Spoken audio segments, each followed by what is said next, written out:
Ooh, yeah. Feels so good. Welcome in, everybody. Ben and Woods, 97.3, The Fan. I'm getting used to the new sound in my head right now. I got some brand new headphones. People had been, I'm pretty sure, taking my headphones. I think both of these are mine that are in here. They're just old, loose headphones. And I'm pretty sure people have been rubbing their taint on them, and that's why I've been getting sick. And I just decided I'm going to get some new phones. So I got some new phones. Now I'm getting used to the sound. It's deep and rich in my head. I hope it sounds good coming out over the airwaves. Sound normal? It sounds exactly the same. Exactly the same. Because it's actually the microphone that produces the sound. I the get headphones it. I get it. Nothing to do with it. I get it. Relax. Number one. Okay. So just relax. It's all good. I'm Woodsy. To my left is Benjamin Higgins, and he's a little uptight this morning. Aztecs lost last night. It bunches him up when they lose, and he's got to go defend them online all night. I know how it is. I totally get it. We will talk about the Aztecs, Benny. So that's coming. I watched the whole game. I have a lot to contribute about it as well. Now, joining us as well this morning is Frank.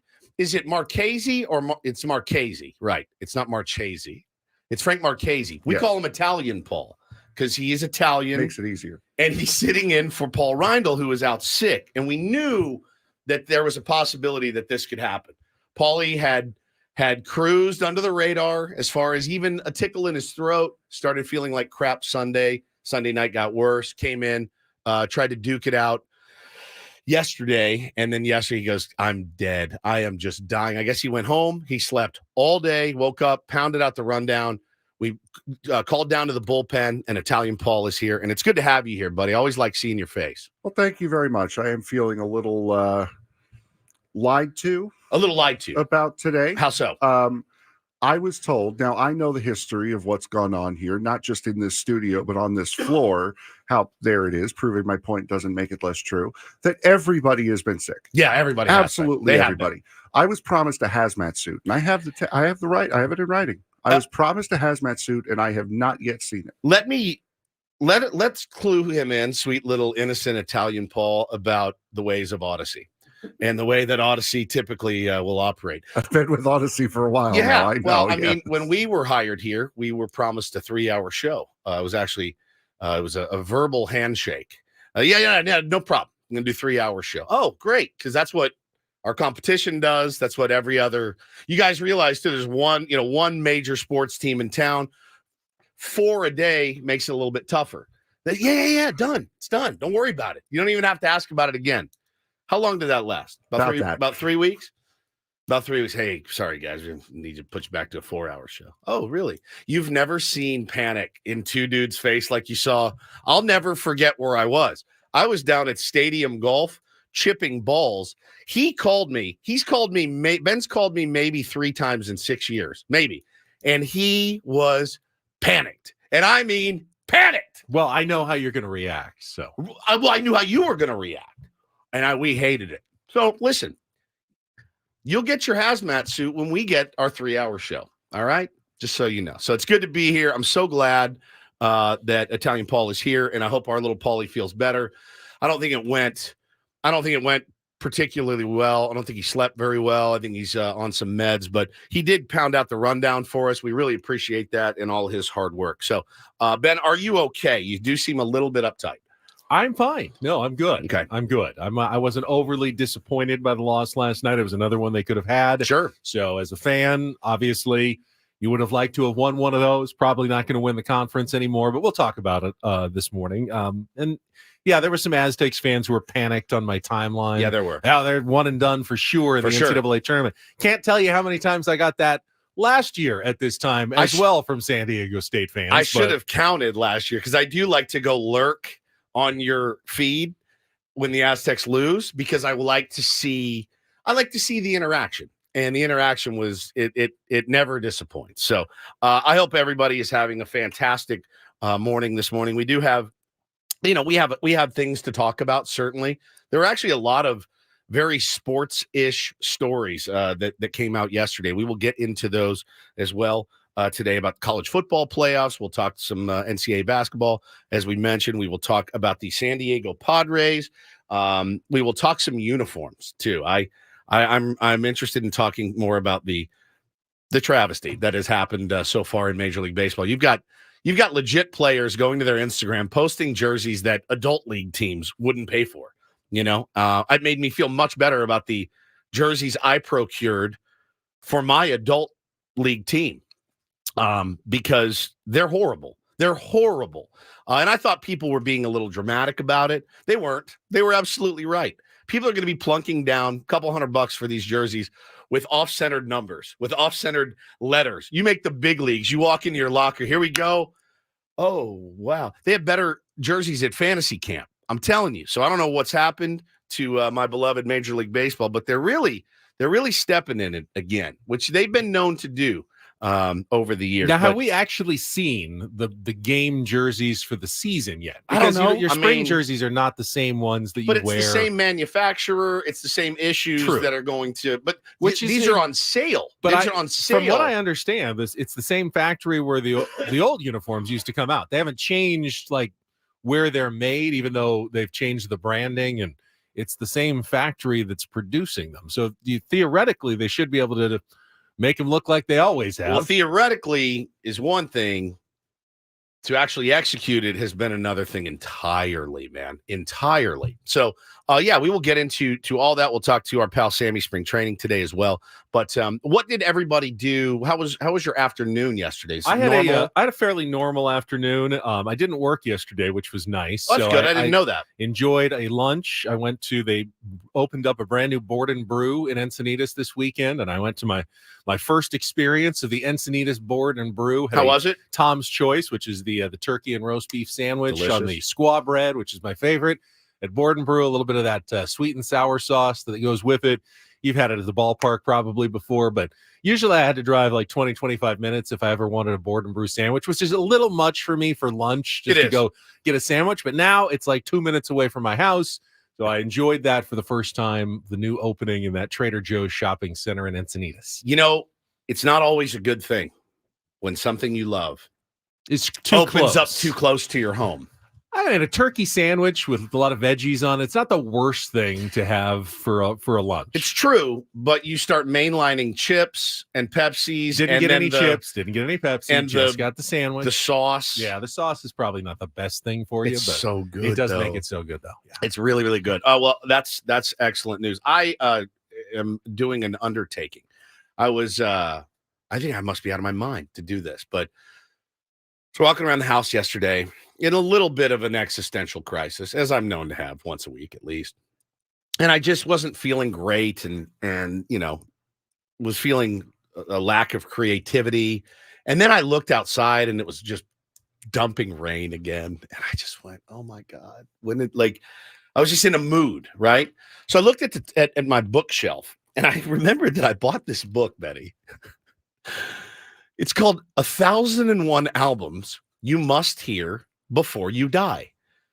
Now, that's a buttload of albums. That is an absolute truckload of records to listen to. Figure 12 songs or so on every single album. We're talking 48 minutes to an hour. We're talking 12,000 songs easily. Yeah. I mean, and 1,000 records. And so I looked at this book, and the book is it's a good solid 4 to 5 inches thick. It's like an encyclopedia. It's bigger than a dictionary. So I start thumbing through it and I go, I'm going to try it. I'm just going to try it. I've got some time. I'm not feeling like, go and pound out notes on the computer. I'm just going to listen to some music, which I love to do. And so I started with an album by a gentleman of the name of Bob Dylan, who we've had Aronson. We've had so you're not going alphabetical. No, I did not go okay. alphabetical. What happened was I flipped to, and it goes by decade, like 50s, 60s, 70s, 80s, 90s, 2000s, whatever. Flip it open. The first thing it opens to is Blood on the Tracks by Bob Dylan. Famous album. Now, I say famous album. I've never listened to it. I've never listened. I know one song off the top of my head, and I go, all right. And I don't even like Bob. I mean, I respect Bob Dylan, but I don't go and get in the car and be like, yes, let me get some Dylan on. So I laid down on my bed, and I listened to Blood on the Tracks in its entirety. And I looked outside, and the rain was coming down, and I go, I get it now. I get it. Yeah, I got it. It was a cool feeling of like, you've been fighting against Bob Dylan and his weird, jangly voice for 35, 40 years. I sat down, I listened to it, and I went, okay, that's one down. Now, how long did that take you to listen to the entire 40, album? I'll tell you. I can tell So you. there's right no now. 18-minute tracks about John F. Kennedy's assassination on this particular album. Blood on the Tracks by Bob Dylan right here is 10 songs, 51 minutes. Okay, 51 minutes. 51 minutes. So I listened to Blood on the Tracks. And you didn't do anything else while you were listening. You focused. I laid there and like played on my phone a little bit, but I listened to that album in its entirety. And now I can say, oh yeah, Blood on the Tracks, great record. I'm listening to it. Because you say things like, oh, Sgt. Pepper's. Oh yeah, I know Sgt. Pepper. You've never sat and listened to all of Sgt. Pepper's. You know what I mean? Like you very rarely listen to an entire record.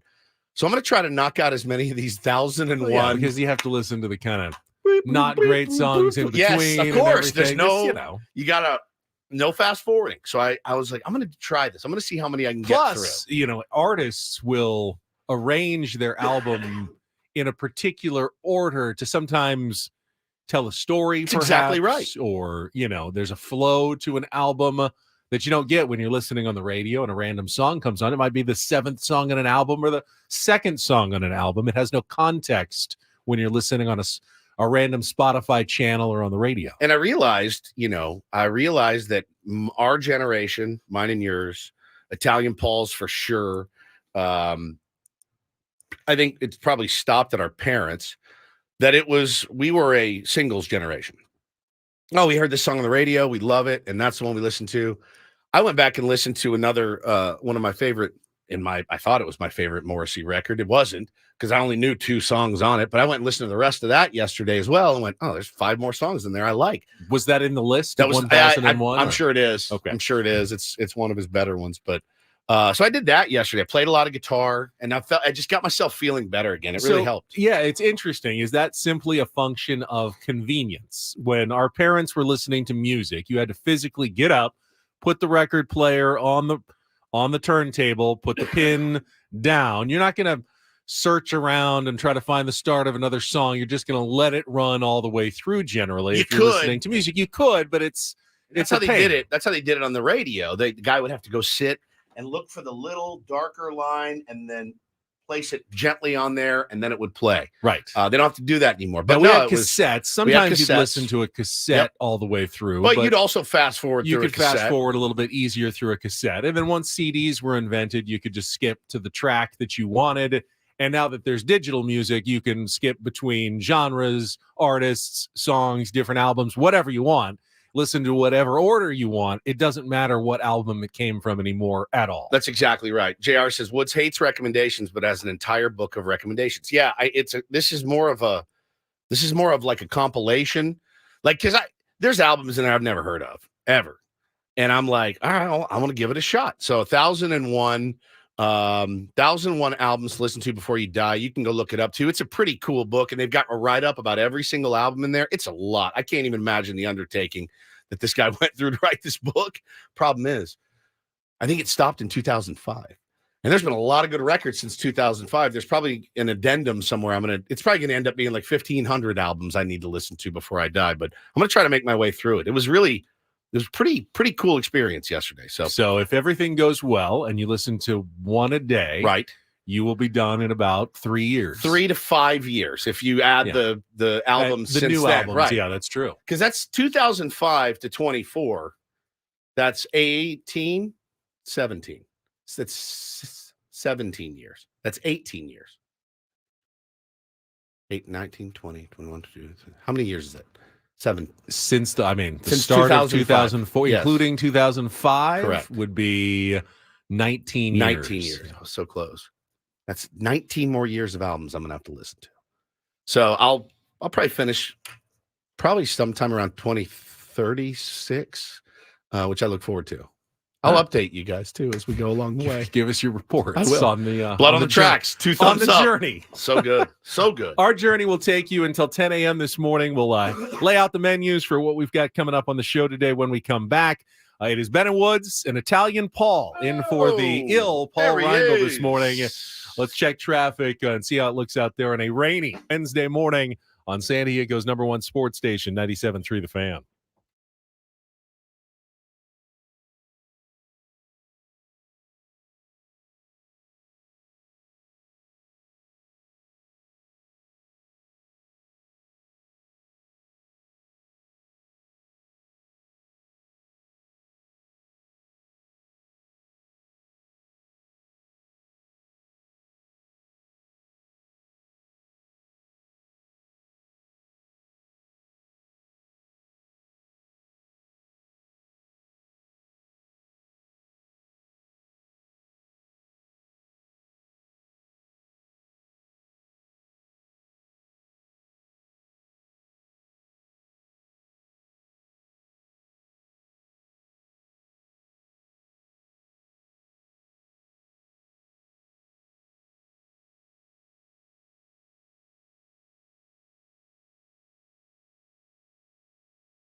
Did not expect a college football discussion to break out. Me and Italian Paul. Italian Paul, who's your college football team? I'm a Penn State guy. Okay. Me and Italian Paul, there's the new, they came out yesterday. We're going to get to it, I think, at 8:35. Maybe we'll jump it up sooner. But Italian Paul's trying to goad me because I'm a Notre Dame fan, and they're not in a conference. And, yeah, I've heard that bit before. But he doesn't know, Ben. He can't goad me about the Irish because you know my theory on the Notre Dame Fighting Irish. I love them. My dad went there. I went to Holy Cross. I couldn't get in. I went where Rudy went. And you can't get me. You can't upset me about the Irish. They're going to go out. They're going to get their 9-10 wins, and I'm going to sit back. I'm going to enjoy my Saturdays watching them play. And as long as we beat SC and some of the big names on the schedule, I'm as happy as a clam. You keep your expectations very reasonable. Massively You're reasonable. like a Dodgers fan that goes, hey, as long as we get to the playoffs That's exactly every year, right. I don't care Dude, if we lose in the divisional round to the Padres or the Diamondbacks. We got in. We had a good regular season. That's all that really matters. In college football, it's so much different than in Major League Baseball. You know, it's so much different. There's conferences. There's money. There's how you get into the school, who you let into the school. It's so uneven and weird. And it's been such a dynasty for the SEC. I like to get my 10, cash it out, beat some teams, watch them run out of the tunnel. All of the aura that you were just talking about that you say they don't have anymore. 10 should get you into the playoffs most years now with the new format that we'll talk about. Yeah, and I can't wait to talk about this format. I think ultimately the new format is going to be phenomenal for college football. Phenomenal.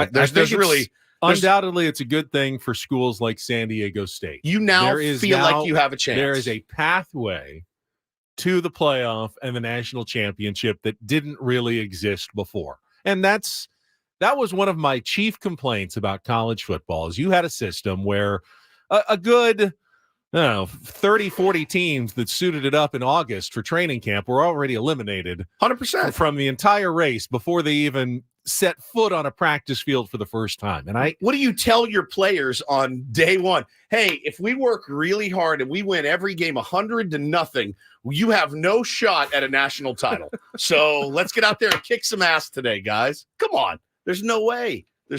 So this makes it feel a little fair. Now, you're going to see the same teams in there at the end. It's going to be Georgia and Alabama next year, or Georgia and Texas or somebody. As it should be. Those are the good teams. You want the best teams in the playoff, and this format will also account for the best teams getting in. But you will have soon, one day, some upstart team that they'll make a Disney movie about that runs the table or something. There's going to be some interesting storylines that come out of this. That was a hell of an inspirational speech for a halftime show, for like a halftime thing if you're going for the Akron job. Right. You did great. Exactly. It's exactly right. So I'm excited to talk about it because I love college football. I do love the Irish, but you can't get me mad about the Irish, Italian Paul. I'm not trying to get you mad. I'm just trying to bring you back to the real world. I'm in the real world where they don't have to join a conference in football because they already get their cake. Why would they say, ooh, you guys are giving us cake?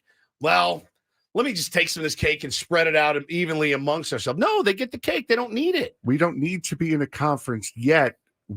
Because we're not in a conference, we can't go higher than 6 in this new system. Which, again, I'm not even seeing many Irish fans complain about it. It's just kind of like, this is what it is. You get that bye because you don't play a conference championship. We'll talk about it. We'll talk about it coming up. Yeah.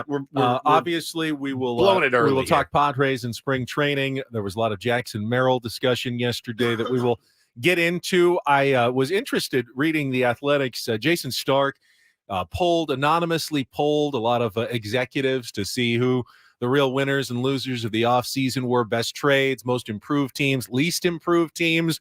Padres come up a couple of times in those discussions, best and worst free agent signings of the offseason. We'll get into some of that coming up. Take on Woods, our daily game, chance to qualify for a trip to Las Vegas. That's right around 7:10 each morning. We'll get to that. Don't Do This is our 7:20 segment. Sammy Spring Training will join us from Peoria. That is a 7:35 slot today as Sam Levitt continues to just kill it with his coverage for us at 97.3 The Fan on all the shows all day long, the videos that he's putting out. If you are not following Sammy on every channel, all over the place, YouTube, X, TikTok. Am I missing some places? that Instagram, maybe? Instagram, Yeah. yes, absolutely. Instagram, where the content is flowing freely. We will hear from Sammy at 7:35. Our Tier 1 tour continues. We are previewing each team as we count down toward Padres opening day, which is now less than 1 month away, March 20th in Korea against the Dodgers. We will take a look at the Boston Red Sox in our Tier 1 tour today, coming up in our 8:20 segment. We got the college football discussion. Italian Paul will have an Italian Paul Rhino report for us today. There's always a mention of auto racing. It's really the only time auto racing ever gets talked about on this show. When Italian Paul wedges it in somewhere. Well, you guys got to get cultured. That's what happens. And I told him, because there's nothing more cultured than Daytona. But I told him when I walked in this morning, you know what I want from you today, Italian Paul? I said, I know Daytona is like your Super Bowl. I said, give it to me. Give it to me and make me show us your passion. Make me want you, Challenge Italian accepted. Paul. Okay, make me want. It's funny when I'm seduce me with your Daytona. Seduce me. When I'm We're not gonna scrolling rephrase and I that, see I an guess. auto racing tweet, I know it came from Frank's account. Just like if I see a tuna boat, I know it came from Nick Canopa's account. There's just certain people who are in Have their lanes thing. and they have their thing, and I know exactly where it comes from. And if it's auto racing, either Frank tweeted it or he retweeted it from someone else, because there's no one else on my timeline that really does any auto racing coverage at all. And if I see a pithy San Diego State tweet, I know exactly where it came from. And we will talk about that in the very next segment. We will come back. The Aztecs, Utah State last night in Logan, had their chances, could not pull it off. Not Jaden Ledee's fault, I will say that.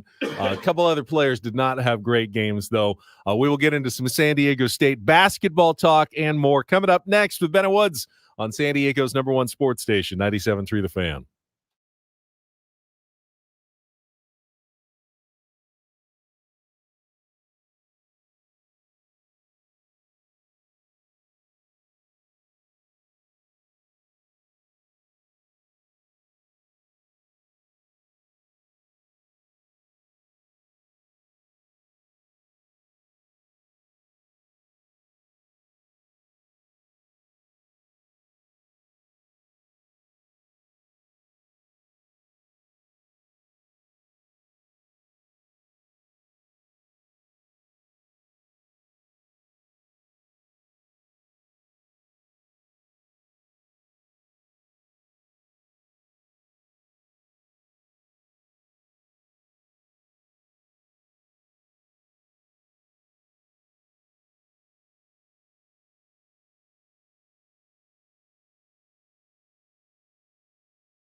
Yeah, good news and bad news for college basketball. Aztecs fans this morning after their team lost 68-63 last night in Logan, Utah to the now first place Utah State Aggies. And I don't know, which way should I start, with the good news or the bad news? Bad news, obviously. All right, I will start with the bad news. We will get that done right after a check of traffic here on 97.3 The Fan.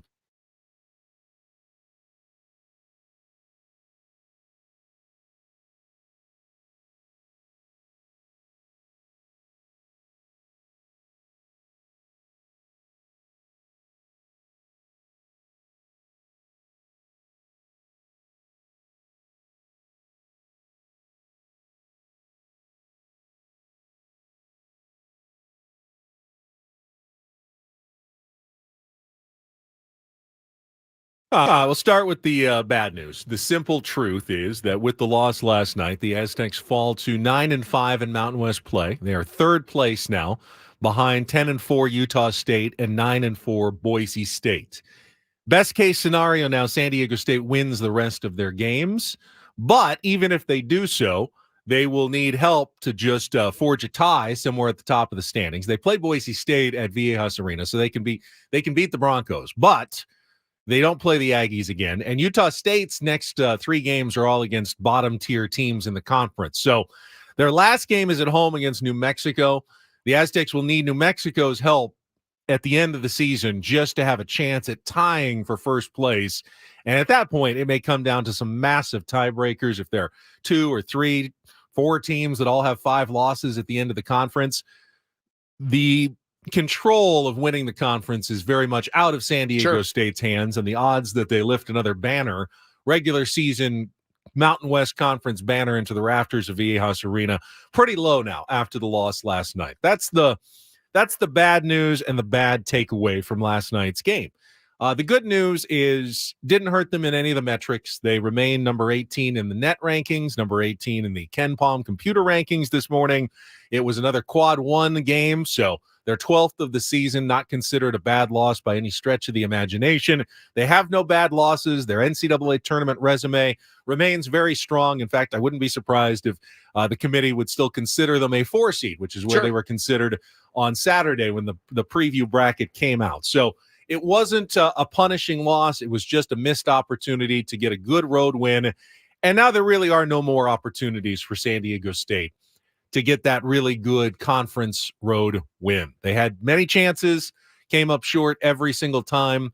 Of their 5 conference losses, 4 of them are by single digits on the road, most of them in altitude, and they had a chance to win just about every single one of them, and they were unable to pull it off in any of the occasions. You know, it's not a look, the final score last night, 68-63. I watched the entire game too.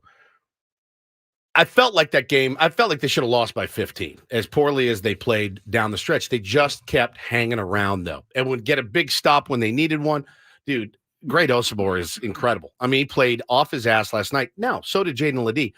Why wasn't Osabor given the same type of attention defensively that Ledee was given down at the other end of the court, because he got mauled as he has? They were talking about it on the broadcast, the scratches up and down his arms that they saw before the game. There's nobody that could guard him, and it was a mismatch all night. Jaden was on him, but when they would come over to double Benny, there was just nothing they could do to stop it. It's one of the actual areas where the Aztecs aren't as good as last season. Now, metrically, defensively, they're still one of the top teams in the country, but without Nathan Mensah as that big presence and rim protector underneath, a big player like Great Osabor can have his way. Jaden Ledee is not one of the better defensive players for San Diego State. A good defensive team, but one that is somewhat vulnerable underneath. And it is a possible reason the Aztecs could get knocked out in a bad matchup in the NCAA tournament. They face a guy like that who just continues to pound it in, and they don't have an answer for it. It could be a problem for San Diego State. That said, I mean, my God, make shots. Make shots down the stretch. And I understand. And Pete Gillen is a tough listen. Man, God, he's tough listen. It's just stream of consciousness in a Boston accent. Feed the big dog. Feed him. You got to get him the ball. Get him the ball. And you're listening to that, and I'm like, yeah, but there's 3 guys on him, and then you've got guys on the wings that are wide open standing there. Nobody could hit a shot. Nobody can hit a shot down the stretch. So I understand getting it to your best player. Maybe not when he's triple coverage. Somebody's got to step up and make those buckets. The Aztecs went 2 of 18 from 3-point range until the last second of the game when they made one to finish 3 of 19, but it didn't matter at that point. You consider if they had just made a quarter of their 3-point baskets, which isn't a good percentage, they would have won that game. So in that sense, knowing you can go on the road to another hostile, sold-out environment, what is considered one of the better student sections in the country, not play one of your better games of the season, and still have every opportunity to win that game, tells you that San Diego State's going to be a very hard out for anyone in the NCAA tournament. But they could be their own worst enemy, because if you shoot like that in the NCAAs, you're going home. And they need to have a little more consistency from outside. Jaden Ledee, who I thought early in the game, they took him out, just a few minutes in, and he looked winded. I don't know if it was altitude that was bothering him. Came back and had a phenomenal game, 23 points, 6 rebounds, but he can't do it all by himself. And his teammates did not step up. Lamont Butler, 0 points, 0 assists, 3 turnovers. It had to be maybe his worst game as a San Diego State Aztec. Micah Parrish wasn't much better. He wasn't hitting shots. Got a little bit off the bench from Reese Waters yesterday. Miles Bird did a little bit, but ultimately the rest of the starting lineup, other than Jaden Ledee, just all had an off night. And they still lost by 5 to a top 30 team on the road in a sold-out, hostile environment. The Aztecs can certainly play basketball. And I'm not worried about, the people in my feed are going, well, they're clearly a one-and-done team in the NCAA tournament. Well, they're not going to have to go on the road in the NCAA tournament. Right. It's a neutral site. They've won all their neutral site games so far. I am certainly worried that they're going to draw a big man, maybe a team with 2 big men underneath. That's going to be a very bad matchup for them, or they're going to have a really off shooting night in the NCAA tournament. But that's pretty much how most teams go. I was just going to say that's like the recipe for disaster for every single team in college basketball. And last year they didn't have an off night really until the championship game. They were shooting well, and they were progressing through the tournament. But if you're going to say that the Aztecs are a fraud, then UConn's a fraud too. They lost by 19 on the road to a decent Creighton team, but one that got bodied by UNLV earlier in the season. They're ranked 15th, but not, I would say, appreciably better than Utah State. And that's UConn. No one's going to say, well, UConn's out of it. They've got no chance. They're the defending champs. They're ranked number 1.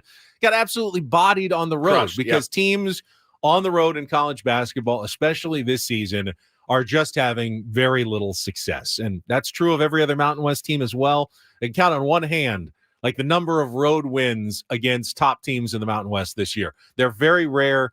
Usually something weird happened in the game that allowed the road team to get the win, and the Aztecs got 0 of them. Well, and so far this season. And I'll tell you what, man, the Mountain West tournament is going to be a bloodbath. It's going to be like a Royal Rumble, Ben. I mean, the teams at the top of the heap, and hell, even the teams near the middle have played really good basketball this season. It is a really, really tough conference, one that you should feel pretty proud of it being, near the top of. These guys can play.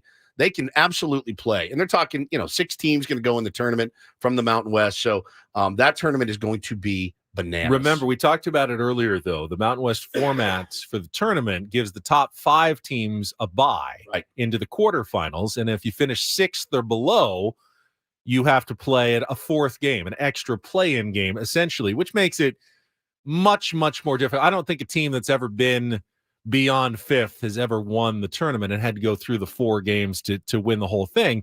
Right now, San Diego State is a half game out of 6th place. Essentially, if they lose anything that they're not expected to lose going forward, they could really cripple themselves in a Mountain West tournament situation. So now they have to take care of business. They get a road game at Fresno State. That's one you have to win. I mean, Fresno State's not good. They're 4-9 in the conference, but I guarantee you it'll be their biggest game of the season on Saturday when San Diego State comes to town, and they will be ready to play. So, you can't lose any of the games the rest of the way, essentially. Maybe you'll finish tied for 1st. Maybe you'll finish 2nd. Either way, that's okay for the conference tournament, but you lose one more, you may find yourself in that 5th, 6th area where all of a sudden the path even to a Mountain West tournament title is pretty dicey. Now they're going to get into the NCAA tournament either way. Yeah, they're going to be in the tournament. Nothing to really worry about. But man, that tournament of these teams just cannibalizing each other is going to be high drama. Yeah, and that's part of it as well. You're comparing this year's Mountain West to maybe previous year's Mountain West teams, and that's not really a fair comparison. When San Diego State ran through like last season, they weren't facing the kind of competition on a night in, night out basis that they've been facing this year in the Mountain West. The teams are simply better. There are more of them that are deeper. The competition is much better in the Mountain West. You can't expect to win quite as many games when you're going up against good competition. It's the same if you're playing in the Big East. Yeah, of course you're going to lose some games when you have to go on the road and play UConn and other good teams. It's like that in the Mountain West this year. You're projecting 6 teams in the NCAA tournament field. You got to play, that means 5 road games against NCAA tournament teams in their conference in sold-out gyms. Those are tough games to win in college basketball. They'd be very tough for everybody, as UConn showed yesterday when they played one of their better teams on the road in the conference and got absolutely destroyed. Purdue lost on the road this week. They were number 2 in the country. Teams lose on the road in college basketball. Aztecs have not been able to get that signature road win, though. Not in conference. Gonzaga's still a decent win. They have some good neutral conference wins. St. Mary's, who has barely lost since they played them, is up in the metrics and is going to be the NCAA tournament. That looks like a really good win. So what is your message to Aztecs fans? Tranquilo, relax, right? Yeah, I mean, you're going to be nervous when they play because if they don't make their shots, they're not going to win. You just hope that Brian Dutcher, who has been there many times before, will, have the right preparation, be able to say the right things to get his team in the right frame of mind where they're feeling confident and hitting some shots when it really does matter, which is not now. It's in 4 weeks from now when it's conference and NCAA tournament time. And that will determine whether this season is ultimately successful or a little bit disappointing in the end. Yeah, just they had so many chances to I mean, and again, they hung around and they played really good defense when they needed to, had some big steals, some big blocks down the stretch, and just couldn't convert. And again, Jaden can't do it all by himself. I mean, he at one point he did, 3 guys on him, turns around, 10 feet away, pops one, tried the exact same play the next time, didn't fall, so it was just one of those days. But I just continue to remain very impressed by him. I also continue to be very excited for the future. They've got some young kids, Benny, that are so flippin' fun to watch. So, I mean, look, it's a program that's in a good place and headed in the right direction as well. You can't really get too upset about a loss like that last night. Yeah, I don't think the officiating was as bad as some of the other games. I don't think so either. I thought it was actually pretty fair. But there were, they only had 2 fouls called on them in the first, 19 and a half minutes of the game, which meant Utah State did not have to worry about foul trouble the entire game, which is something that the Aztecs have exploited, especially at home when they get more whistles. And Jaden Ladias fouled out 2 players on his own. Yeah. 2 fouls in 19 and a half minutes. You got to tell me they missed a few, obviously, which is going to happen as well on the road in the Mountain West. It's just part of the story when you're going on the road in this conference. So not a bad loss, but I think it's just the cumulative every single time feeling this way, like you'd let another opportunity that was there get away. It gets frustrating for fans at some point seeing the same story play out, fall behind a little bit early, fight, catch up, get close, don't get all the way back, over the hump. Can't get all the way over the hump and end up with another loss. We've seen this story play out, and it just gets a little bit frustrating for fans. For sure. I get it. Yeah, I'm not saying Brian Dutcher has forgotten how to coach or anything like that. Guys got to calm down a little bit. Wide open shots, they're not all going to fall, but like you said, you make half of those or a quarter of those, you probably win that game pretty easily. Again, I thought they got outplayed in the second half. I really did. Yeah. And every time I'd look up, I'm like, oh, they're down 4. Nothing to get upset about right now.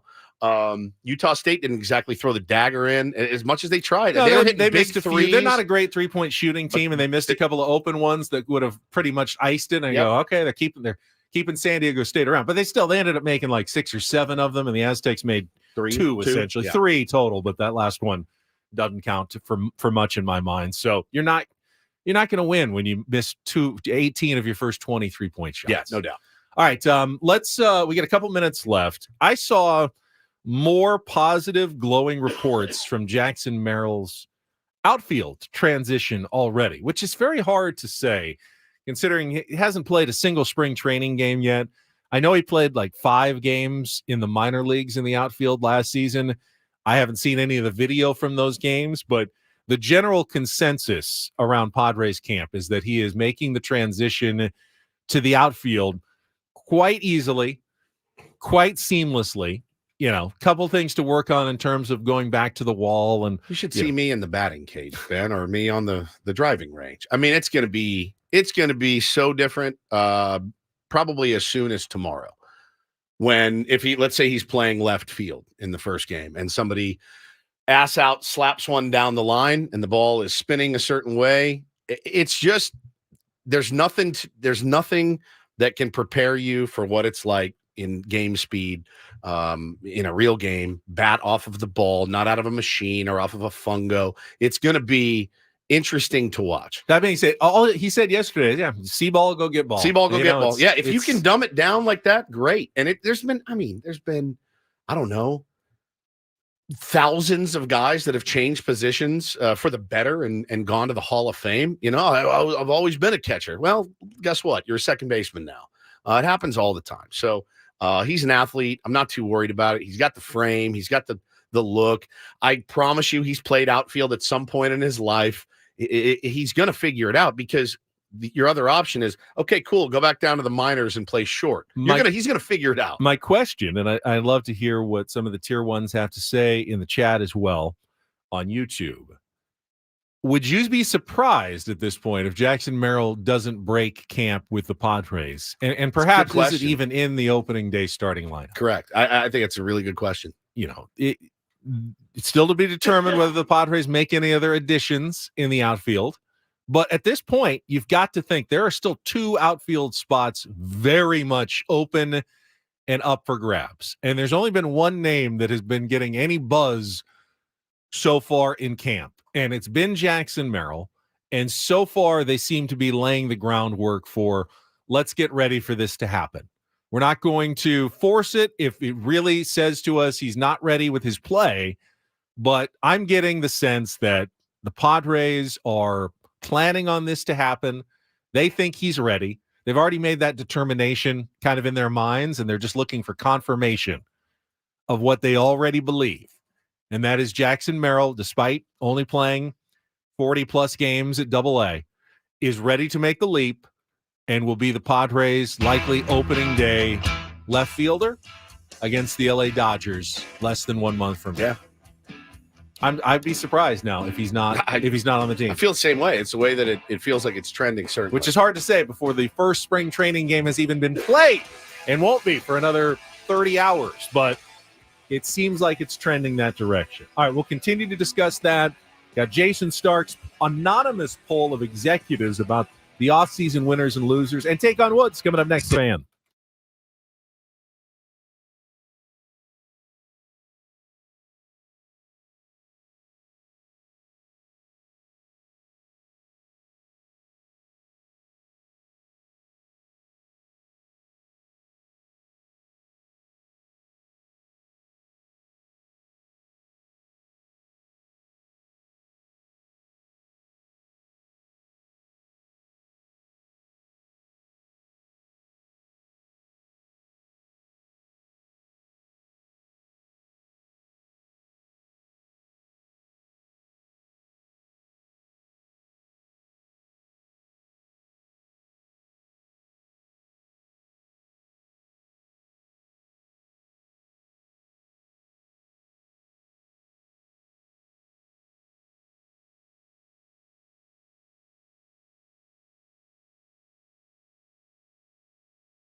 Seeing a lot of head nodding out there from me. Jackson Merrill, opening day outfielder for the San Diego Padres camp. It's Ben and Woods, hour number 2 here on a Wednesday morning on 97.3 The Fan.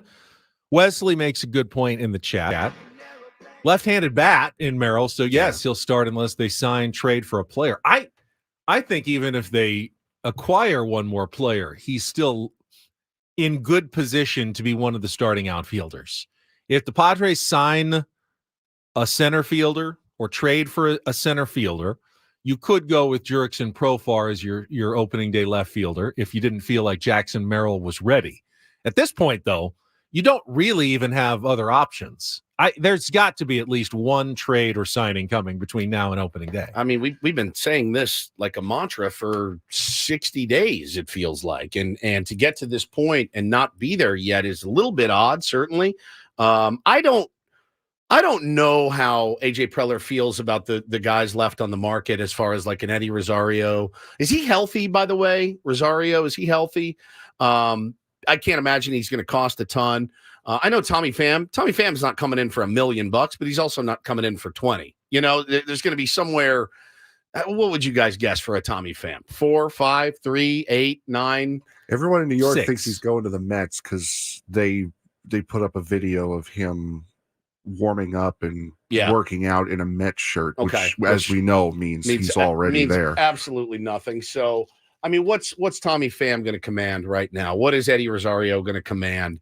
Do either of those guys do anything for you? Obviously, I think we're probably out of play for a Bellinger or somebody like that. As incredible as it would be to be able to put Cody Bellinger in center field and Jackson Merrill in left field and Jurickson Profar and Sugar, your 4th and 5th outfielders, that's a pretty damn good team right there. That said, Bellinger, I think, is out of the realm of possibility. I think you'll get an idea of AJ Preller's mindset, though, pretty quickly here in the first week of spring training. If Jackson Merrill is playing a bunch of center field, right, then they're probably a little bit worried about where they're going to find a center fielder. Like, hey, none of these guys, Michael A. Taylor even, that are still free agents seem to be in the price range. So we're going to have to put someone out there. And someone is going to need to man center field. Someone is going to need to man center. It's not Jurickson Profar, in my opinion. I don't think so either. Jacob Marcy has played center out there as well, but he feels like he might be even further away than Jackson Merrill from the big leagues at this point. If Jackson Merrill plays primarily left field, which is what I'm anticipating in the start of spring training, then it tells me that AJ's probably still got things cooking when it comes to a more established center fielder. Now you could start Sugar out in center field for at least a time being. I don't see him being a 140 game starter in center field for at least the team that I would hope the Padres would want to be this year, but you could start him out there and Jackson Merrill in left. I think we're going to see mostly Merrill in left field. Mike Schilt did say yesterday he's going to play some infield, though, from time to time. They're not giving up on Jackson Merrill as an infielder. He'll be at short. He'll be at second. He'll get some opportunities in spring to keep that footwork and keep that part of his game fresh as well. So all options remain on the table when it comes to the Padres' top prospect, or at least closest prospect to the big league. You know, and one of the interesting topics that's been coming up is the flexibility that Eric Katsenda talked about, the flexibility that AJ Preller has spoken about as well. There's still some wiggle room there to spend some money. I think the $1 billion question, or maybe the $20 million question, Ben, is why haven't they yet? And it's just not something we're used to here under AJ Preller. Well, why haven't other teams not done these same moves of these players that are all available? It's a good question. I mean, I don't know the answer. All I know is that there are a couple of glaring needs. They have not necessarily been addressed yet. DH being one of them, another outfielder being another one. And you could certainly make a case for a starting pitcher or two. I don't know the answer to that. The thing that scares me is maybe there's not as much, Ray in the chat just said, well, they have less than $20 million to play with. I don't even know that number is accurate. And I don't know that anybody really knows what number is accurate of what they have to spend and what they want to spend it on. It's also possible they don't really love some of the players who are available. Since when has that stopped them before? I don't know. I mean, AJ falls in love with players pretty easily. But I think if he doesn't like a player, he's not gonna sign him for any price. Hey, he's only $1 million. Let's sign this guy. Yeah, but I don't like him. He's done that before with Eaton and Dahl, and I mean, we didn't like those players. I think AJ liked those players. Maybe. I think that's why he signed them. I don't know that he's going to sign a player he doesn't like. It's just weird. It's weird because they need that position. The weird part is that in the years before, when you felt like the team was actually lined up pretty well and you had your starting 9, you had a decent bench, they continued to add. Now, when there are clearly glaring holes, you're not adding those. You're not adding those flyers. I mean, you're just not. You're not doing it, and I don't know why. Need a contestant for Take on Woods? Phone lines are open right now, wide open. If you'd like to be our contestant, we had a winner yesterday outright, qualifying for the trip to Las Vegas, the concert tickets, the whole shooting match. Give us a call, 833-288-0973. 833-288-0973. We'll play here in 3 or 4 minutes, but get on the line now. Frankie, put you on hold. Did get some news yesterday from Dave Roberts, who announced that, barring anything unexpected, Yoshinobu Yamamoto. That's in the report. No, that's all right. We can get it again. All right, we'll hit it again. We can hit it again later. Yeah, that's fine.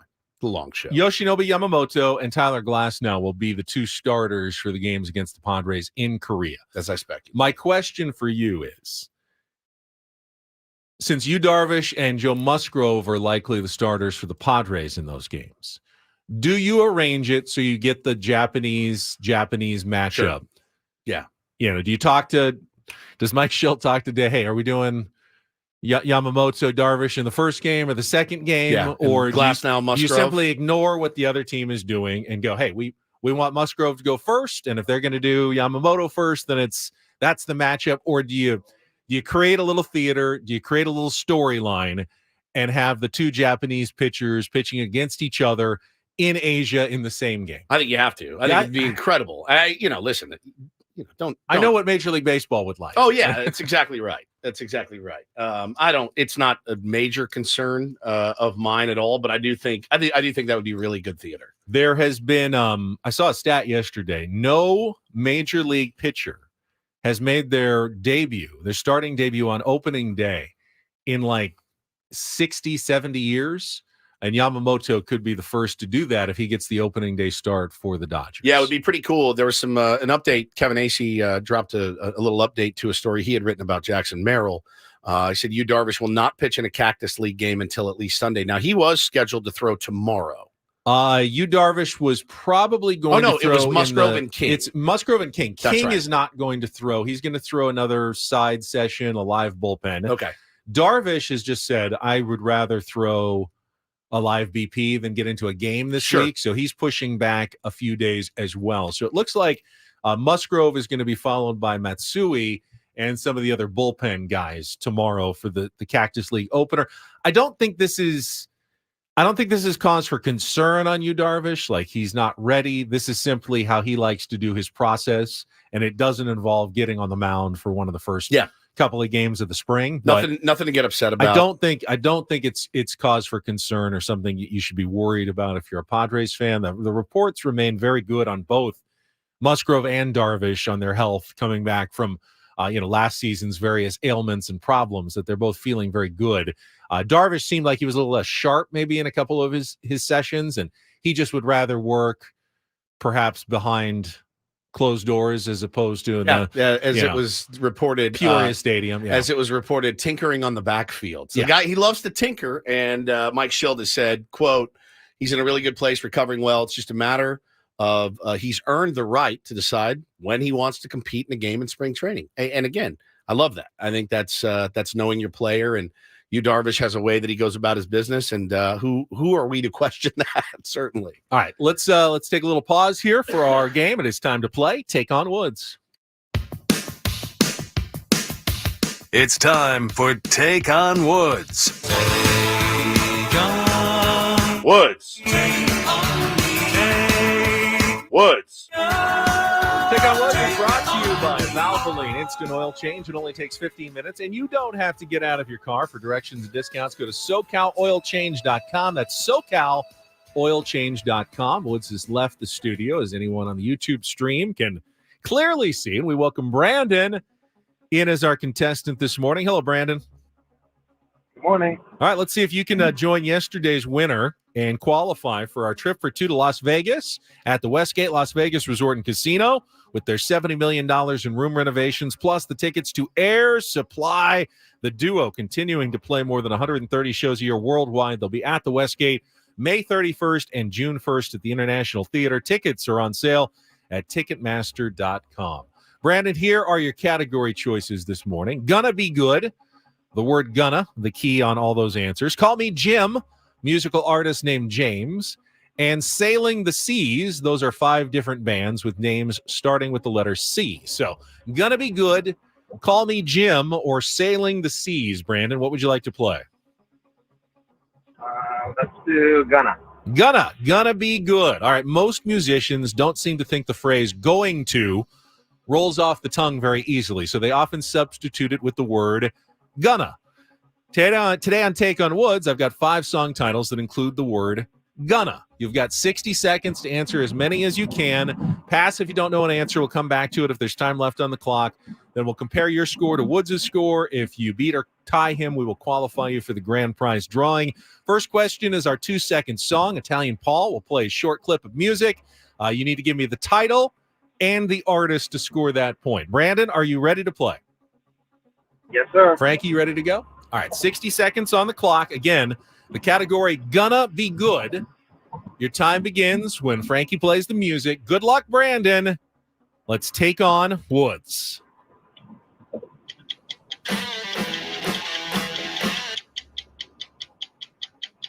Oh, boy. Pass. Which worldwide number 1 1987 hit by Rick Astley is the song you play when you rickroll somebody? Pass. Come back up. D. Snyder of Twisted Sister actually says the Christmas carol "O Come All Ye Faithful" was part of the musical inspiration for which rock anthem? No clue. Pass. What is the actual title of the 1988 song by the Proclaimers, usually referred to as 500 Miles?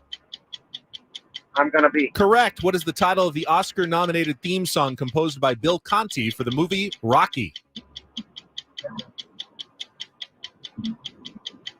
Oh, boy. Pass. Go back to our 2-second song, Frank.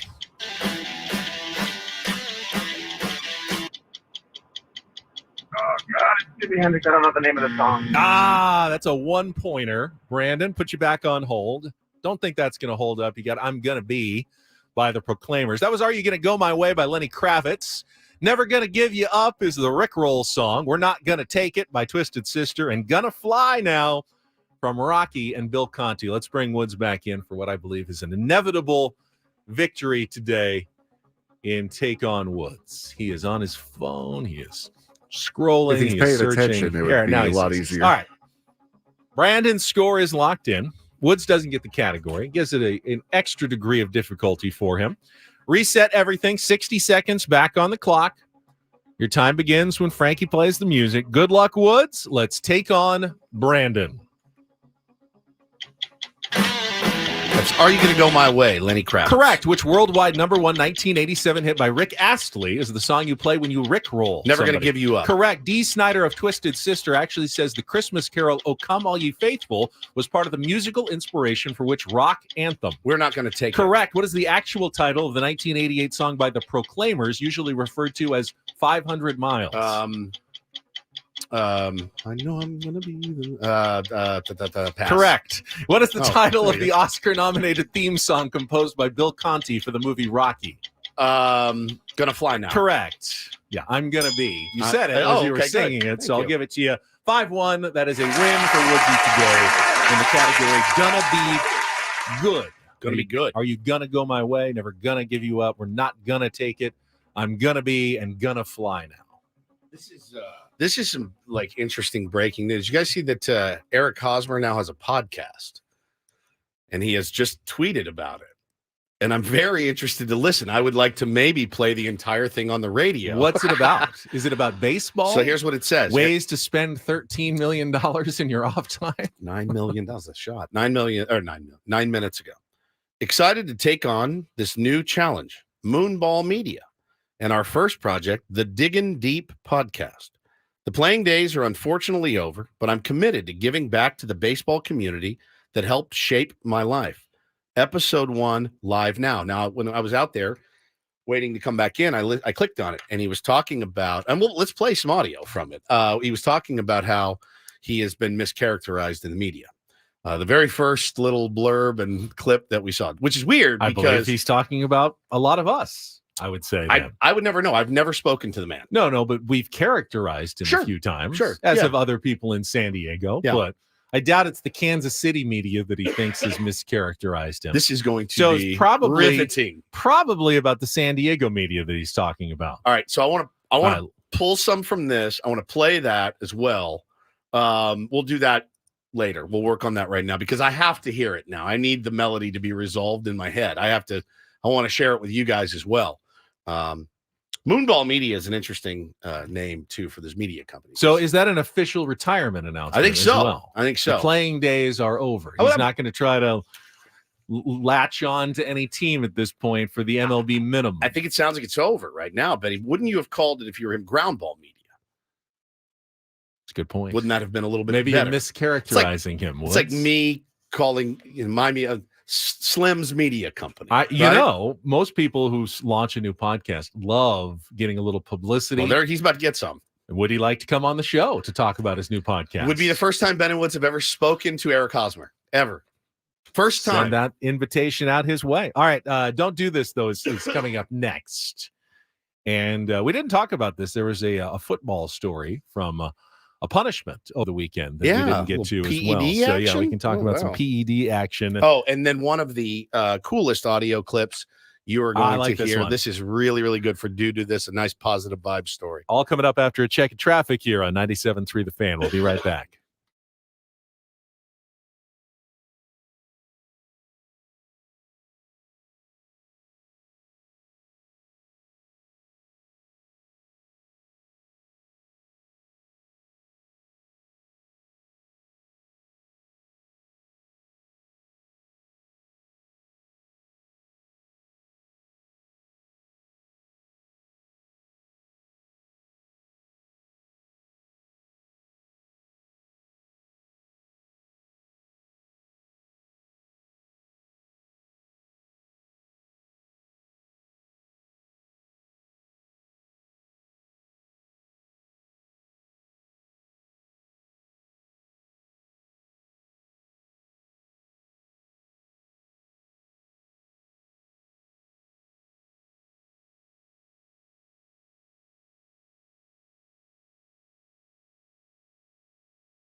heads. How many times do I have to tell you? Oh, I'm sorry, I fudged up, guys. You idiot. You moron. The apple sometimes does fall from the tree. Don't do this Do not tweet that. with Ben and Woods I like a Nickelback song or two. on 97.3 The Fan. Just looking at the Craft Taco, where we are Oh, is that what planning you were doing? a lunch here. Yeah. We have a sponsor for Don't Do This. It is brought to you by the Craft Taco in Sorrento Valley. Craft Taco has some of the best quality tacos in all of San Diego. Go to crafttaco.com. Take a look at their happy hour specials today, crafttaco.com. Sammy Levitt joining us in about 10 minutes from Peoria, Arizona. Right now, though, Woodsy, why don't you start us out with Don't Do This? Man, I woke up this morning and rolled over and grabbed my phone and clicked on it. And I said, what in the world happened last night on Twitter? Saw most of our fan base attacking our first baseman, sometimes second baseman, Jake Cronenworth, for a picture that was released on Twitter. It was picture day yesterday. And as somebody that absolutely loathes picture day, I've never taken a good photo in my entire life. Now I look in the mirror and I say, yeah, you could stand to lose a few. I take my shirt off. You could firm up a little bit, but I've never taken a good picture ever. Never once. There's no good pictures of me that exist. There's one. It's heavily photoshopped. I still use it. It was taken 14 years ago. My very first media picture. It's still on my press pass. It's my number one. But he shaved some off the sides. He made everything look a little bit better. It's not really you anymore. No, it's not even really me. My beloved Jake Cronenworth is there, and it's not the most flattering pose. I'm going to blame that, but I saw our fan base out there body shaming our first baseman, Jake Cronenworth. It really bummed me out. It bummed me out. So SDFatLoss.com. Ben, Not for Jake. Not at all. for who? For anyone who does need to lose some weight without the addition of, photographic magic. Listen, it's very... Does he not get final approval? Because I've told Paulie and Adam. He's concerned about other things, Adam posted a picture of us when they made us come in before our job here. Remember those awful pictures Yes. they took of us? We're holding baseball bats. Terrible. When I see them, they make my taint swells up. I get so mad because I look hideous in them, and they just ran with it. And Adam puts them on, everything. It makes me insane. So let's support our guy. All right. It's probably just the new unis, if I'm being honest. They hang a little bit over the belly. That's my. You're saying there's a paunch. No, I'm saying that it's the new uniform's fault. But he's also kind of slumped down. It's just not a good. You need to give the guy final approval. Have you ever stretched out your neck in a photograph? Bro, who are you talking to? To make it look like you have more neck? I make people take pictures from up high, looking up. So just be nice to Jake. Come on, dude. All right, I will go to the NFL, where Las Vegas Raiders quarterback, probably only for a temporary time now, Jimmy Garoppolo will miss the first 2 games of next season for violating the NFL's performance-enhancing drug policy. Now, it's not a 4-game suspension, which is the typical steroid suspension. Oh. It's believed to be a prescribed medication without receiving the valid therapeutic use exemption. A lot of people are speculating this could be an Adderall type situation 100%. for Jimmy G. The consequences, though, are pretty large, and I'm not talking about simply 2 lost paychecks next season. The Raiders are expected to release Jimmy G before the 5th day of the new league year next month to avoid paying an $11.25 million roster bonus. Now, that was likely to happen even had he not tested positive, but it also means that his guaranteed salary will likely void next year due to the suspension. He could still latch on with another team, but it's a little harder to enter free agency when any team knows, hey, we can't have him for the first 2 games. And story coming out about Jimmy G that the Raiders have been frustrated with Garoppolo for some of the same reasons that the 49ers were frustrated. Quote, Garoppolo had a reputation for being aloof in San Francisco, which would drive detail-oriented coach Kyle Shanahan nuts, particularly when at points of the offseason the Niners would have trouble getting a hold of him.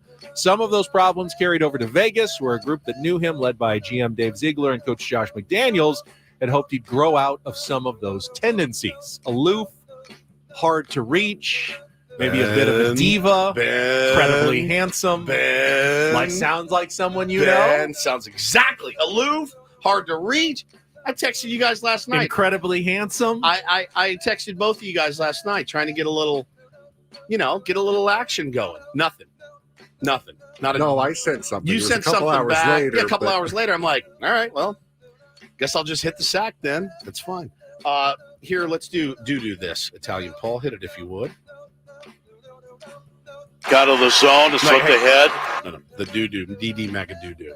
Do you have that drop? DD mega doo-doo. We could just just do did it. There it was. DD. All right, that's fine. I'd have to. Dude, find That's fine. Don't worry about it.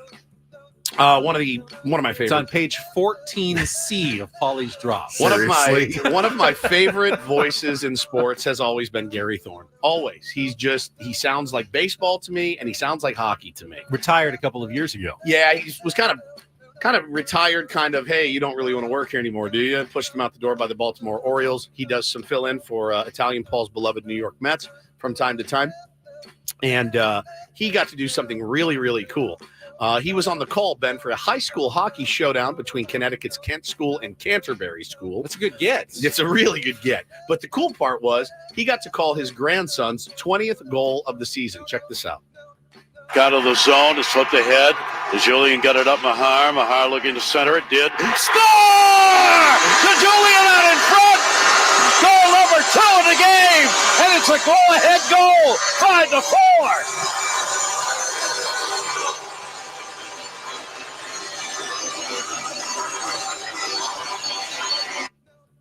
Pretty awesome. It sounds great. Sounds like he always did. Awesome unless you're the student broadcaster who had to step aside for Gary Thorne for that game. Oh, give me a break. If you're the student broadcaster, is when you say, I'd love to sit and observe you do this. It was great.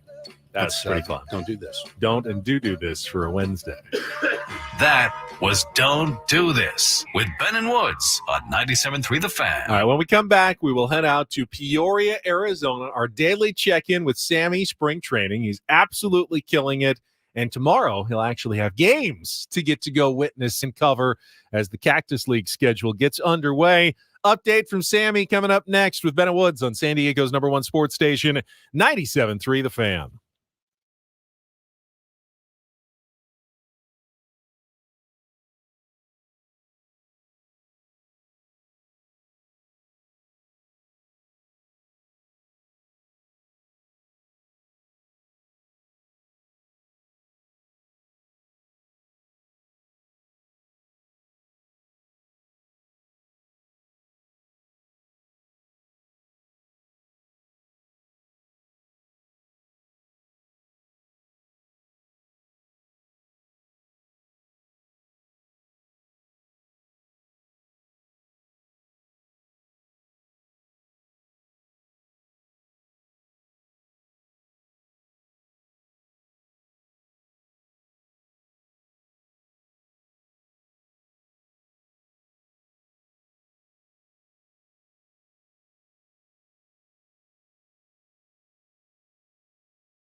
Oh, what a mensch he is, man. Adam Klug just walked in and he's all in a huff and said, I'm going to go back to my office right now and I'm going to listen to that entire Eric Hosmer podcast and I'll clip stuff and send it your way. I said, please do, because if you don't do it, I'm going out to the couch where you napped the other day and just going to listen to it. I'm fascinated by this. I'm curious how we have mischaracterized Eric Hosmer, how we got it wrong. As am I. Because that's basically the insinuation that Eric Hosmer said that he was misrepresented, was misunderstood by the San Diego media. To be fair, have we played the clip yet? We have not. We have not. Okay. Well, let's talk to Sammy. We'll come back and talk about this at 8. All right, and I want to play the clip, and it's important, to take context into it and all that as well. Let's check traffic, and then Sam Levitt will join us from Peoria, Arizona, next here on 97.3 The Fan.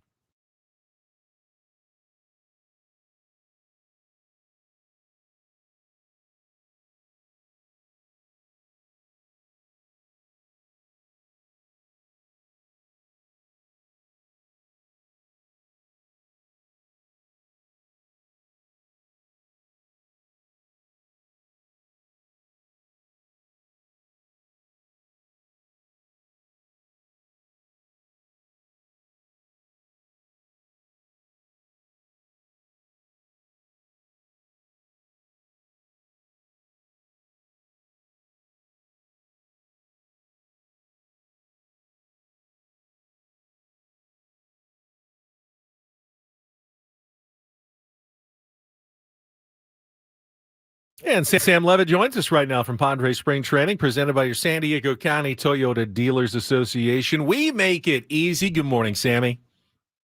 Good morning, gentlemen. Woodsy, I heard earlier, it sounded like you were looking for a little inspiration yesterday. Yes. The creativity was lacking, but from what I just heard before you brought me on, sounds like right now you are inspired once again. I am. to address whatever's on the podcast. Well, and only Eric Hosmer can inspire me. And so Eric Hosmer and Bob Dylan's Blood on the Tracks are the two things that have inspired. It's interesting, Sammy. It's interesting. And, there's always going to be, and this, you're in the media too. There's always going to be that media versus the players versus the media, front office versus the media versus front office. There's always that. You can get along. Certainly there's a good chance to have synergy if everything's going, well. When things get tough, when the going gets tough, that's when it gets a little dicey at times, Sammy. And you know this to be true as well. It's at the end of the day, it's not cancer. We're not curing cancer here or anything like that. It's baseball. It's supposed to be fun, but it's also a business. It's also a business, and everyone has to make sure that they're doing their job. And it's hard to navigate. I think it's harder than the average person understands. It is hard to navigate this business for player and media. Yeah, and I think you make a good point, and a more general point in the sense of I think people sometimes have to remember, and I have not heard the podcast. I have not even heard any clips or anything, so I'm not addressing anything regarding that. But just in a general sense, and quite frankly, for me, somebody who came from the minor leagues where you have a very close relationship to the players, and I'm the only broadcaster or quote unquote media that's with the players every day and riding on the minor league bus. You then show up in a major league clubhouse and there's a lot of media and there are some different dynamics and certainly you try to ask fair questions, you try to do your job, but also balance with the fact that you're dealing with these players throughout the course of an entire season. And I think it's I'm just kind of rambling here on the media part of it, but for example, when we talk about last season here with the Padres, we had talked about it. I think, the time and place for really focusing on what transpired last season probably was in the last week or so, but we will get to a point in spring training where you've sort of already asked all the questions you can ask about a year ago, and then you have to move forward and look towards what really matters on the baseball field for 2024. So, it's always an interesting dynamic and how you deal with it day to day and balance doing your job and asking good questions with, the fact that it is a very, very long season and you interact with these guys on a daily basis. And we'll bring this up again more in the next hour when we play some of this audio. But I think one of the questions that I'll get sometimes is, why did Eric Hosmer get so much criticism compared to Jake Cronenworth? Both have been somewhat disappointing offensively at first base for the San Diego Padres. You guys just like Jake better, so you treat him, more kindly than you did Eric Hosmer. And for me, I think it's the responsibility of the media not to make a player look good or to make a player look bad, but to try to understand where that player is coming from at the very least. Sure. And I know baseball is a very hard sport. And I will always respect a guy who says, I am just struggling. I'm terrible hard right now. Yep. And I felt like we got that from Jake. When he struggled, he never shied away from it. He didn't hide from it. He knows he's struggling. He admits he's struggling. He's continuing to work on figuring it out. And there's been some, obviously, criticism of his performance, but he's got some self-awareness to it. And I think with Eric Hosmer, you always felt like he was also struggling, but he didn't bring that same self-awareness about those struggles to the position. And I think it's frustrating as a fan, so I try to convey that as a member of the media, when a player doesn't seem to acknowledge what seems so obvious to the rest of us, that you're struggling. Why can't you just say that? And we'll let it be known that the guy knows he's struggling and, he's doing what he can to try to figure it out. But when you can't even acknowledge that, it's hard to then be on your side and defend you and go, yeah, I think this guy understands. He gets it. He doesn't really get it. And Sammy, you know it. You talked to 1,000 players in your career. There's guys that get it and there's guys that don't. And we always love the guys that get it. And they may not be the best players on the field. They may be the Brian O'Grady's or the Matt Stroms or whatever, but those guys get it. They get it. They know, they know when to say, like, no, I'm absolutely ass right now. You have every reason to boo me and whatever. And I mean, what do you say? It's so disarming. Yeah, you better get it together. No, I mean, of course, like you're a human being. You've got a family and you've got bills and you've, done this or done that. Like, everybody understands that.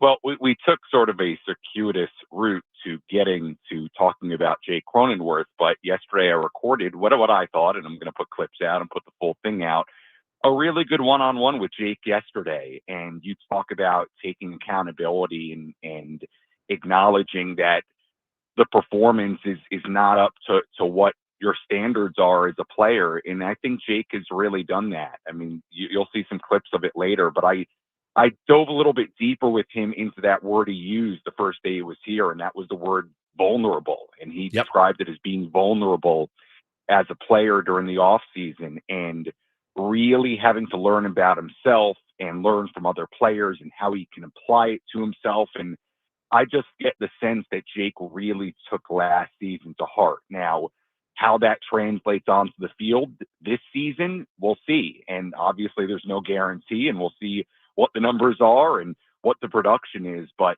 after talking to him now a couple of times and really talking to him at length about it yesterday, and you said it, Woodsy, he took accountability last year and acknowledged the season he was having and everything that wasn't going right for him. I certainly think he's learned a lot of lessons. It seems that way to me.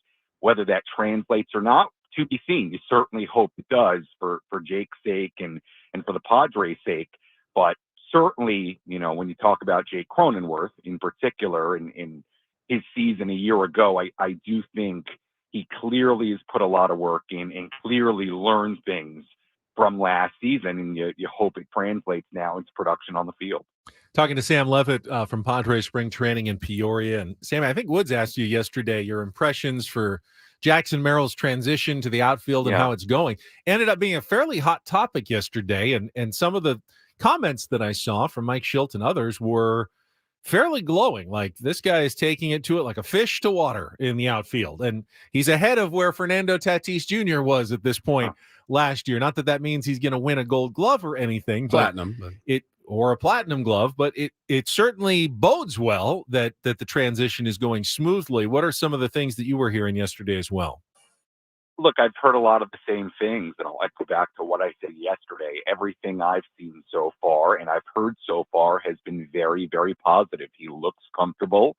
He looks good. He's certainly extremely athletic. He's got that long, lanky body where you can see the strides playing in the outfield and all of that. So I'm right there with kind of the rumblings from yesterday and some of the quotes that have come out in that he looks really good. I mean, I said it to you guys yesterday.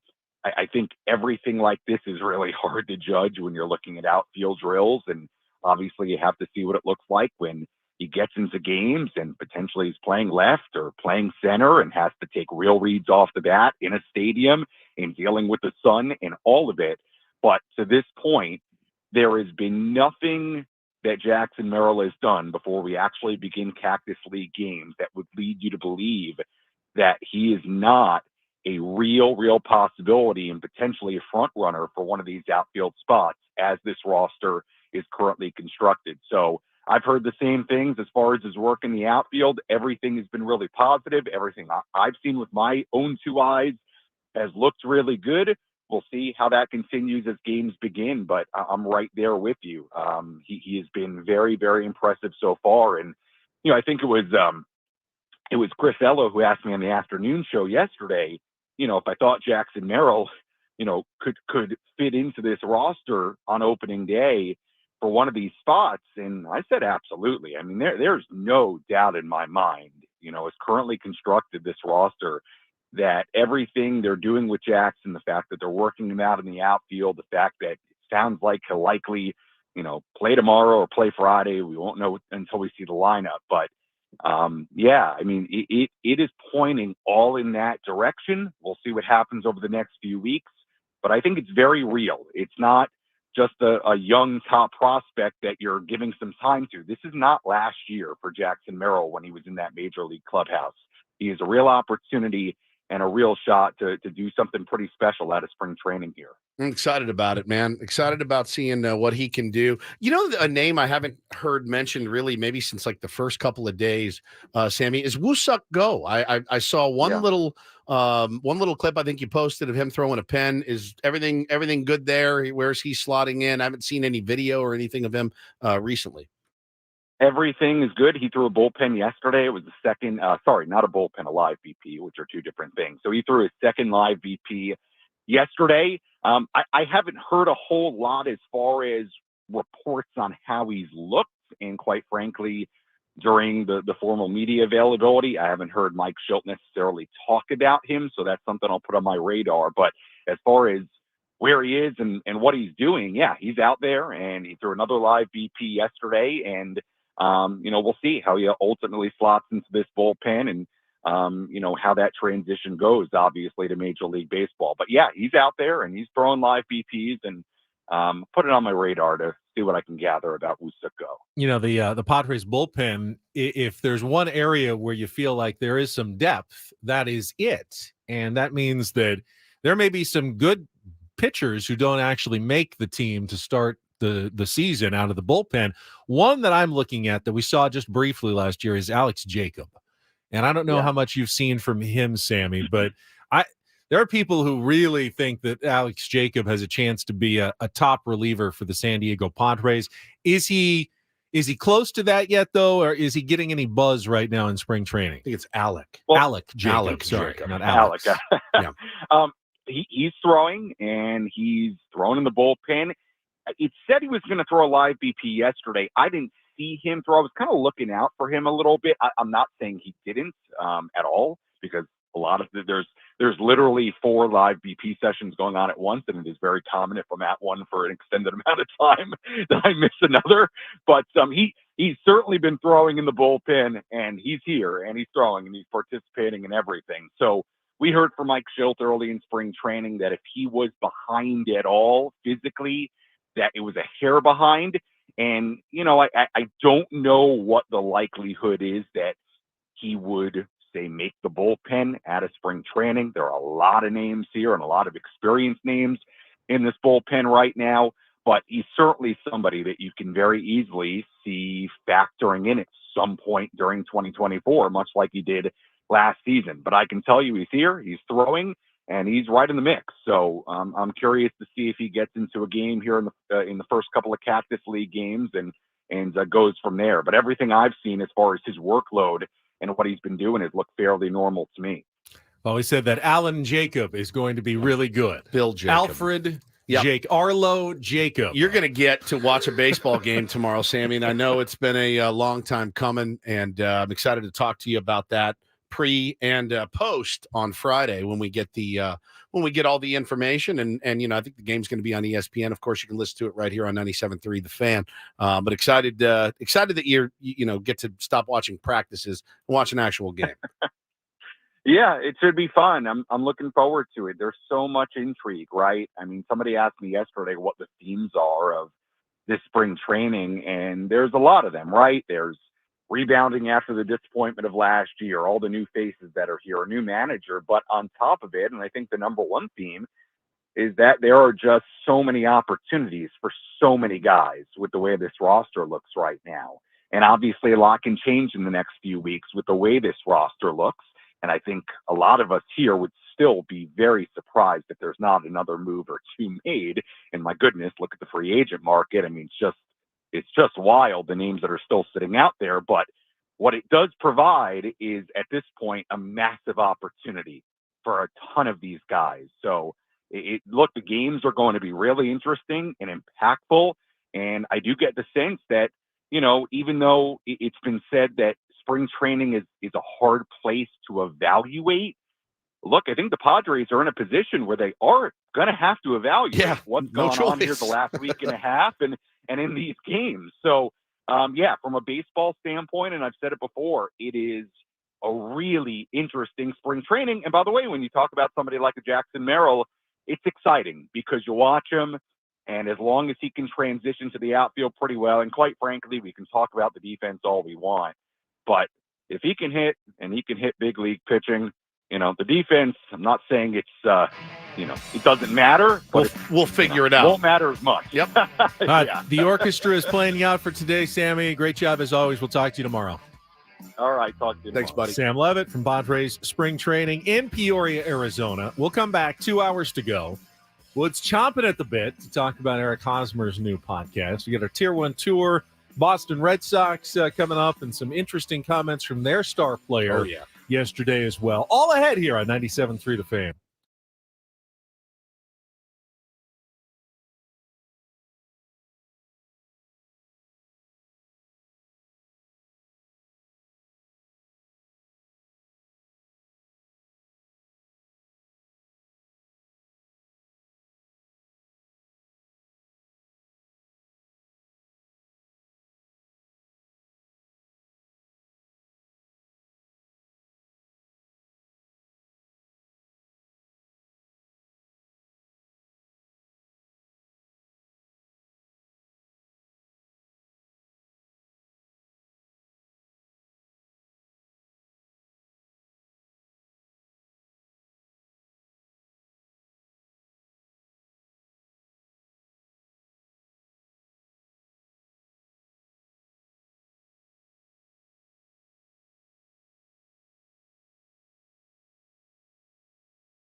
halfway home on a Wednesday. Ben and Woods, 97.3 The Fan. Thanks for being here. I'm Woodsy. That is Italian Paul. Regular Paul is out today, is sick. And to my left is Benjamin Higgins, your friendly neighborhood sports anchor, longtime media member here in San Diego. Does regular Paul, as you referred to him, have any beef with us? Because he got sick a few days after we were sick. I have no idea. I don't get mad at people people are sick. People get sick. It happens. I don't take it personally. Now if you walk in and sneeze, wipe your nose, and then rub it in my mouth, yeah, I'm going to punch you in your throat. But if you're just sick and I happen to get sick, we work together. Look, there's a way to do it. There's a way not to do it. So I people having beef with people for getting them sick is weird. Because prove it. Prove I got you sick. Prove it. There's no proof to it. So I hope he doesn't have beef. I'm sure he's enjoying sleeping in today. Feels good to sleep in. All jacked Not up that on great when you're Mucinex. sick, though. It never feels that good. No, it feels pretty good still. It feels pretty damn good. You feel the anxiety of like missing a show and stuff, but that dissipates. I'd rather be healthy at work than sick at Me home. too. Anytime. I love this job. I love being here, etc. But Paulie is out. Hopefully he feels better. Italian Paul is doing a great job filling in for him as he always does. So, listen, the train keeps moving on the Ben and Woods program this morning. And yeah, it was interesting to see 30 minutes ago, an hour ago, Eric Hosmer has announced his retirement. Now, I'm getting a lot of questions to the YouTube chat and to our Twitter. Does that mean the Padres are off the hook? No.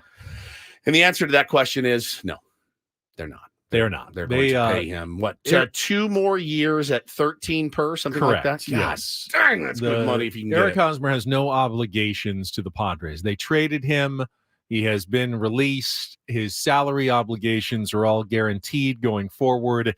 Has no relevance whether or not he's trying to still be a major leaguer or not. If no one signed him, you're essentially retired by force as opposed to by choice, but it doesn't make any difference. He doesn't have to be like working out, hoping to get back into the big leagues to continue to earn his salary. It's up to him what he wants to do. That money is coming his way no matter what.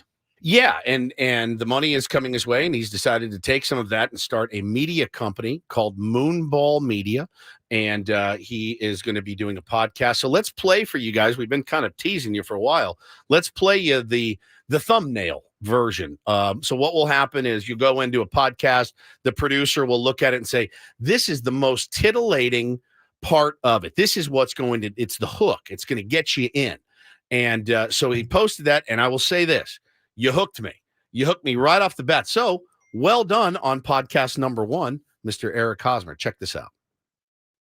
There's a lot of bad media out there right now, and there's a lot of good media out there as well, but there's so much of it. Throughout my career, I've been in a lot of relatable situations to guys. I've been the highly touted prospect, the big draft pick, but at the same time, I've been the bottom guy on the totem pole. In Kansas City, I was the young guy. I couldn't do anything wrong in Kansas City. They loved me out there. When I went to San Diego, I'll be the first to admit the performance wasn't what I wanted it to be, wasn't what I envisioned it to be. But at the same time, some of the stuff that was being written, or some of the stuff that I read or people had tell me was, I wasn't doing that due diligence in the locker room. I was actually doing the opposite of pulling people apart.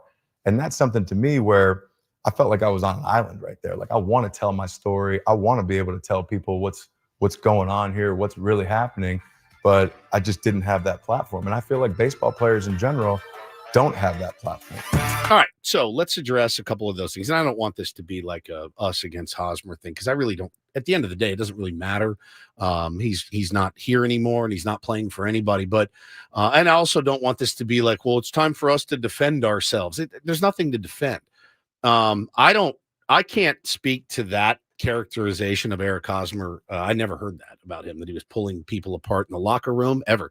In fact, I heard the literal 180-degree opposite of that he was, to a man, the best locker room guy in the history of baseball.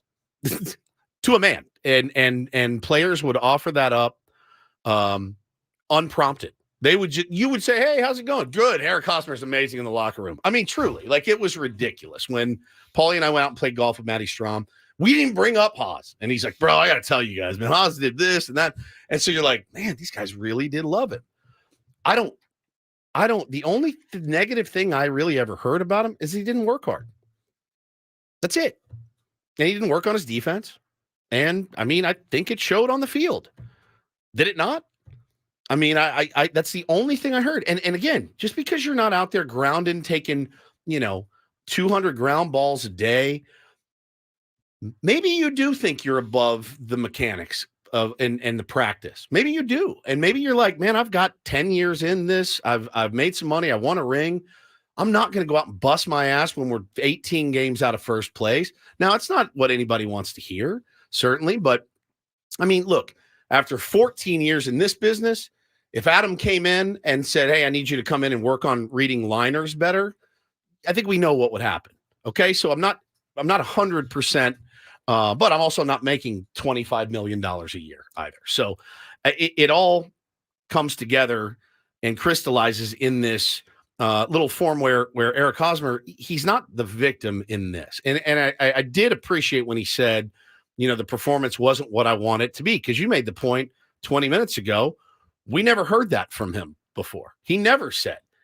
When they would ask him in the offseason, hey, man, like, you hit the ball really hard, but you just hit it on the ground. You ever thought about lifting it? No, I'm not changing. I know what I'm doing, and I'm not changing. That's what we got from Haas. At least that's what it felt like. Well, that's what he said. I mean, he said it.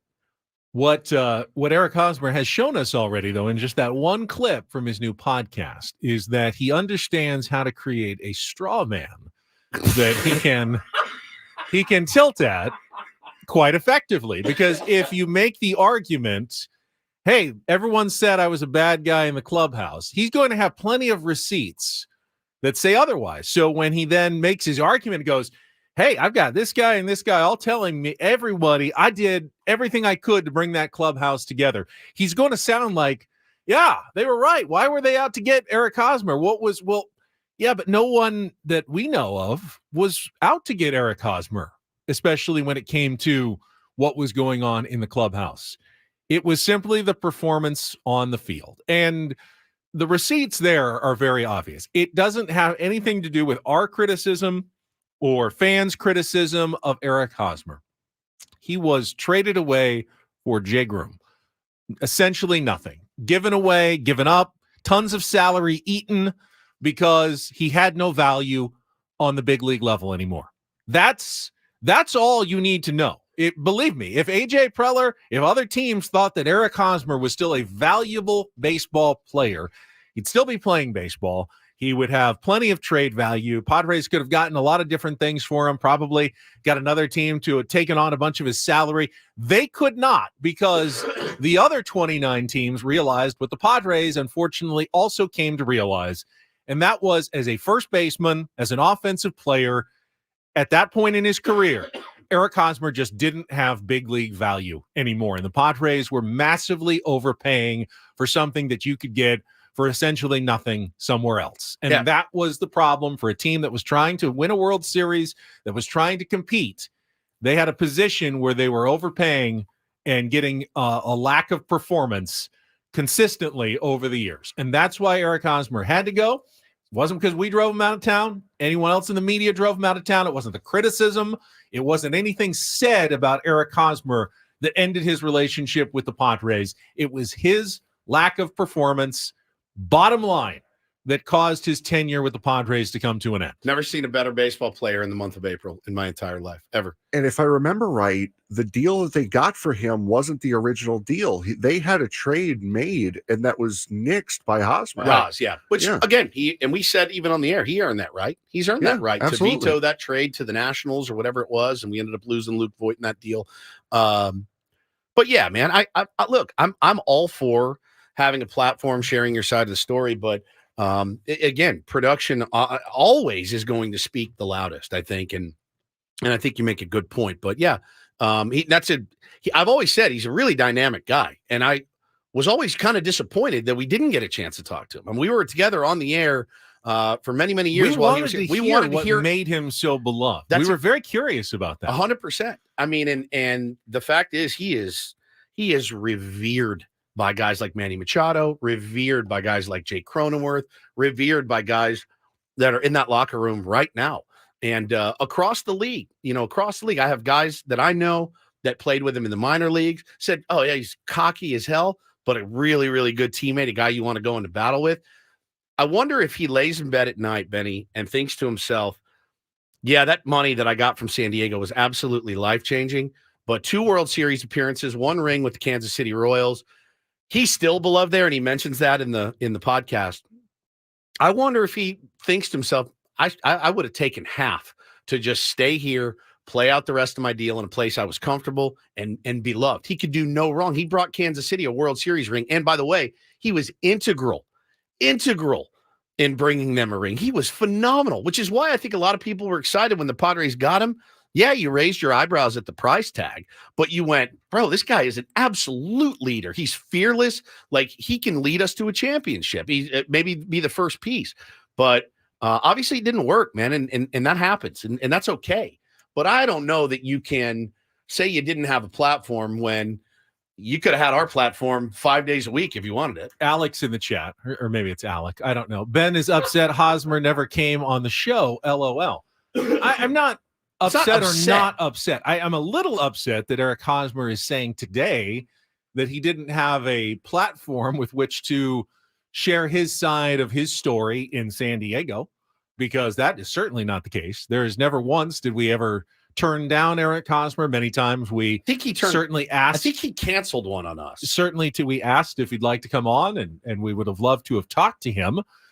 He was quoted many times. I mean, certainly talked a lot to Kevin Acee in the UT, and there were direct quotes from Eric Hosmer. There was no blackballing of Eric Hosmer from the media. Like, we can't report on anything he says.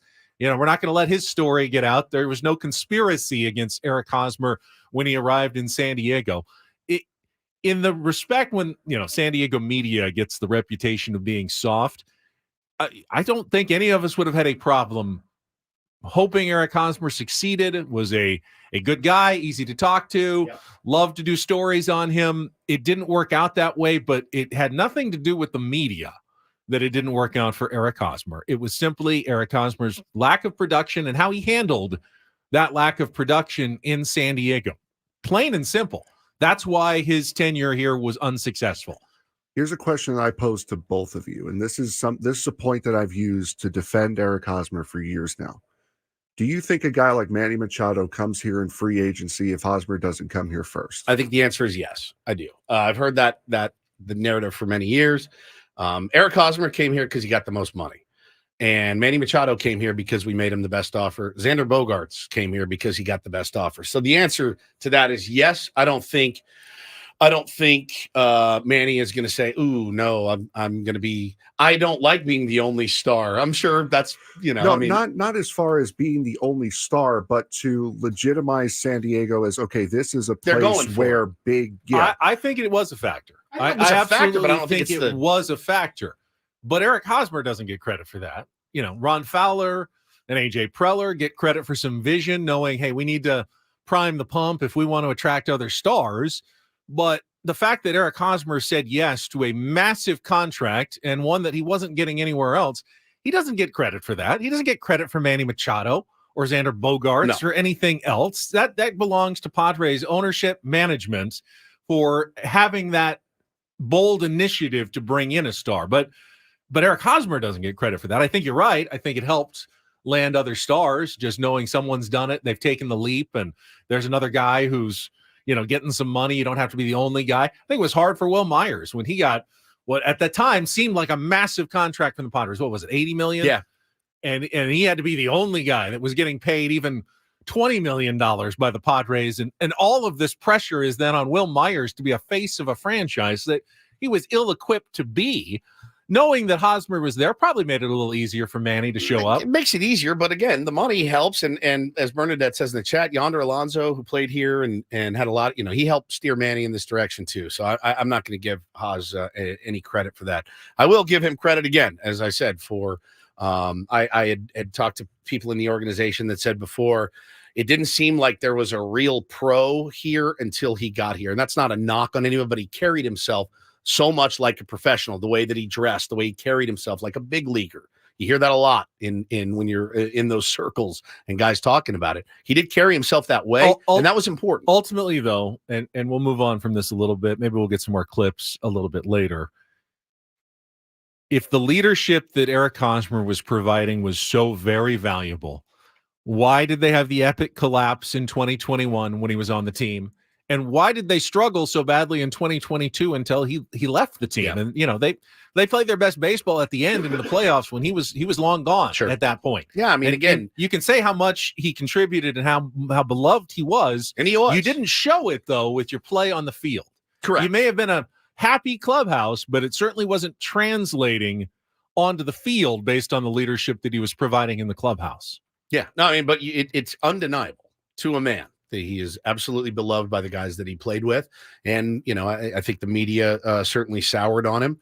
I was one of his staunchest defenders for many, many years. And I'm glad for him. He's a dad now, which is awesome. Go be a great dad, do your podcast. I'll listen. You got me. You hooked me. I'll be listening to this on the drive to the dentist after the show today. I can't wait to hear it. All right, let's take a time out. We've got our Tier 1 tour. Another of Eric Hosmer's former team. The Boston Red Sox are in the spotlight today as we count down toward opening day. And their star player, Rafael Devers, had some interesting comments yesterday calling out, essentially gently, but calling out Red Sox management for a lack of activity this offseason. We'll talk Boston coming up next with Ben and Woods after a check of traffic on 97.3 The Fan.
All right, back on track on our Tier 1 tour, counting down one team per day after we did a couple yesterday, a little makeup work until the Padres opener. And we're still on the East Coast. We're in the AL East this week, and today's team on our Tier 1 tour is the Boston Red Sox. A lot of people's pick to finish dead last in the American League East this year. Saw Trevor May yesterday did his latest podcast, and he had them finishing 5th in the AL East. It's a tough division. There's no question about it, and I just don't know if they've done enough, Ben, to take the next step. Well, you look at their offseason, the losses outnumber the additions. Chris Sale traded, Alex Verdugo traded, Justin Turner lost in free agency, James Paxton lost in free agency, Corey Kluber retired, a few others gone. The key additions probably headlined by Lucas Giolito, who is probably going to be their number one pitcher going into the season, but has not thrown like a number one pitcher the last couple of years. So they're hoping for a big bounce back from Giolito. They've also picked up Tyler O'Neill, Vaughn Grissom, Liam Hendricks just signed a D. I think it was a minor league deal. No, it was two-year major league deal. Two-year major league deal. But he's not going to be back for a while. Okay, I believe he's still battling through injury. And the lack of activity led star Rafael Devers yesterday to gently criticize his own team. I'd say this is critical, though. Says they need to make an adjustment to help us players be in a better position to win. Everybody in this organization wants to win. We as players want to win. I think they need to make an adjustment to help us win. I'm not saying the team is not okay right now, but they need to be conscious of what are the weaknesses and what we need. That is an indictment of your own management not doing enough to fill a team's needs in the offseason, which is certainly a familiar story for Padres fans right now in San Diego. Yeah, it's pretty. That's about as clear as you can say. Is we need more. We need more. We needed to do more this offseason, and there are guys out there that could potentially still help us. We need those guys, and Rafael Devers is a superstar. He is just an unbelievable baseball player. They signed him to a long-term extension, so now he's going to be that guy, that voice that is the one lobbying for more players, Ben. But I look at the team as it's currently assembled, and I see a 4th or 5th place team. Honestly, Giolito, Nick Pivetta, Brian Bello, Tanner Houck, guys like that. That's going to make up your rotation. Their bullpen is okay. It's okay, but they've got Kenley Jansen at the back end as they wait for Liam Hendricks. And again, this is a team that the Padres have been closely connected with because everyone seems to think AJ Preller is high on Jarren Duran in center field, but I don't know. I don't know who they would play in center field if they traded Duran, who's got 5 more years of control. So I don't know, but I've also heard AJ Preller interested in Kenley Jansen is another name. Well, that's been my thrown sources, and I do have sources on this one, have said there have been talks between the Padres and the Red Sox about Jarren Duran and Kenley Jansen. It's more the Red Sox are trying to get rid of Kenley Jansen. Correct. And think, Padres will take him. If we can also trade Jarren Duran, they're desperate for an outfielder. But the asking price has just been insanely high from the Red Sox side, and the Padres have no interest in parting with top prospects for a player that even Fangraphs is projecting. This is Jarren Duran's projection this year. 256 average, 318 OBP, 423 slugging, 13 homers, 23 stolen bases. Not horrible, but certainly not a player you consider an all-star or an elite caliber player that you're willing to both give up top prospects for and take on salary of a closer that you don't really need at this point. So, yeah, you might be interested in Jarren Duran. He's left-handed, he's young, he's controllable, he's cheap, but he's not that good. And you don't give up your top prospects for players who aren't that good. Are they asking for like a Lesko or a Snelling? That's what I've heard. That's what, all right. And Pass. Plus. Like Snelling plus Pass. Another like an Iriarte or something like that. Hard It's like, pass. no, come on. No. I mean, Craig Breslow, you've been in the job 3 weeks. AJ Preller's been here 9 years. This is, like I said, if you want to fleece him, go fleece him, but not for guys of that caliber. My understanding is that those conversations has been very short and okay, we're nowhere near here, so let's pause. The Red Sox, obviously, they need Trevor Story to be more like the Trevor Story with the Colorado Rockies than the oft injured one that he's been with the Boston Red Sox. Tristan Cassis is he's got some power, decent player there at first base for them. But yeah, it's not a lineup that puts a lot of fear into you after Devers, and it's not a rotation that scares you very much. It's simply a team that's not going to play well in a division that has the Orioles, the Yankees, The Rays, the Blue Jays. and the Blue Jays, Yeah. all in that division. They're clearly a notch below those other 4 teams. Yeah, they're a few years away. And that's our look at the Boston Red Sox on our Tier 1 tour. All right, we'll come back. If you want to join us, 833-288-0973. Some of the topics we've had on Eric Hosmer and the Padres certainly are fair game. Also want to bring up the good news, potentially, for San Diego State, their new football coach, Sean Lewis, access to the college football playoff for the first time. Now, they're not that close to it yet, but Right. Yeah. at least you gotta win there's some games. Sure. there's a pathway now to reach that college football playoff after what happened yesterday. We'll get to that coming up next with Ben Woods on San Diego's #1 sports station, 97.3 The Fan.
There still seems to be some confusion out there with the Eric Hosmer retirement announcement and how this affects the San Diego Padres financially.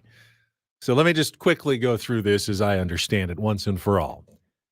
Doesn't affect them at all. They still owe every single dollar remaining on Eric Hosmer's contract. In fact, I believe they've already handled it. When the Padres traded Eric Hosmer to the Boston Red Sox at the deadline in 2022, as Jeff Passan reported on that date, as part of the deal, San Diego will be paying all of the approximately $44 million remaining on Hosmer's $144 million 8-year contract, which runs through the 2025 season. So the Padres at that point made arrangements to send money to the Red Sox. The Red Sox then owned Eric Hosmer's contract at that point. Correct. Because they traded him to the Red Sox. So the Red Sox have his contract. They all have all of his rights. The Padres now have nothing to do with Eric Hosmer. They simply sent the Red Sox the money to cover all that salary. Now, at the end of that season in December, the Red Sox DFA'd Eric Hosmer. So they gave up his rights as well. Now, they have to pay him the money, which they got from the San Diego Padres because he still owed that on his contract. He then signed with the Cubs the next season. They only had to pay him the minimum. And then the rest of that was still being paid off by the Red Sox through the Padres. They also DFA'd him, so they have no rights to his contract as well. There's no Major League Baseball team that has any claim over Eric Hosmer, which means he can still retire, not retire, do what he wants. It's his life, it's his choice, but that money's already accounted for. It was sent off to the Boston Red Sox to pay for Eric Hosmer's contract when they traded him for Jay Groom at that point. And that's the last the Padres have anything to do with Eric Hosmer going forward. And it doesn't count against tax or luxury. There's definitely no actual savings, and I don't believe there's anything with the luxury tax as well that changes. The Padres made that commitment. Part of their books, part of their CBT number over the years, offset, averaged over the years for the 8 years that Eric Hosmer was signed, and nothing about that changes based on Eric Hosmer announcing his retirement or not. He could change his mind today and unretire. They're not going to just change the numbers day to day based on how Eric Hosmer wakes up and says, you know what? I don't think I'm done yet. I want to play again. I'm now unretiring. Oh, now the Padres owe a bunch more money. It doesn't work that way. It's already been dealt with. It's already been done. It's in the past. Nothing about this affects the Padres in the future.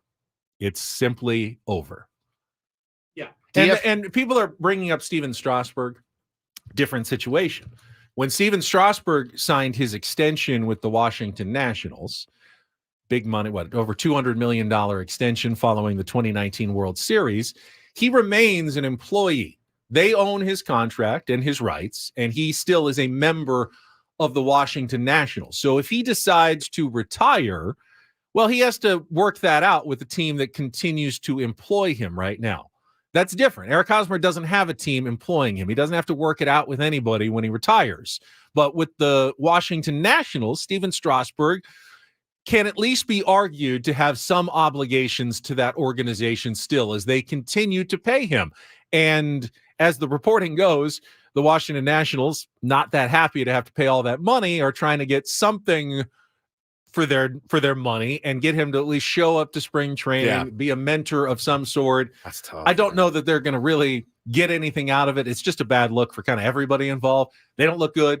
Strasburg doesn't look that great. It's kind of a bad situation. And they're just frustrated that they owe a bunch of money that they didn't get anything for. He threw 30 innings after he signed that contract extension. Brutal, man. And while he is, yes, retired because he physically can't pitch anymore, they can't get out from any of that money either.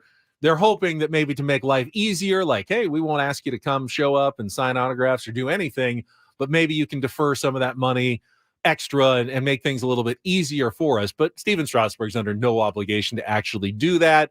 And we'll see if the Washington Nationals really make him sit there during spring training in a dugout somewhere just to justify some of that contract. But which is different situation than Eric Hosmer. Padres don't even have that right. They can't even make Eric Hosmer show up and mentor young players or, organize fun clubhouse games to make everybody be happy because they do not have any rights to him. They gave those up when they traded him. Yep. Okay. So I feel bad because Adam ran back and pulled a bunch of clips from the Hosmer podcast, but I don't care anymore. So we're not going to play. Then let's check traffic and we'll come back. Sorry about that, Adam. And we'll discuss the big news in college football yesterday that changes the landscape and how it changes the landscape for teams like San Diego State, teams like Notre Dame, the team that Woods pulls for as well, and how it doesn't really change things much for teams like Alabama and Georgia and Michigan. That's coming up after traffic here on 97.3 The Fan.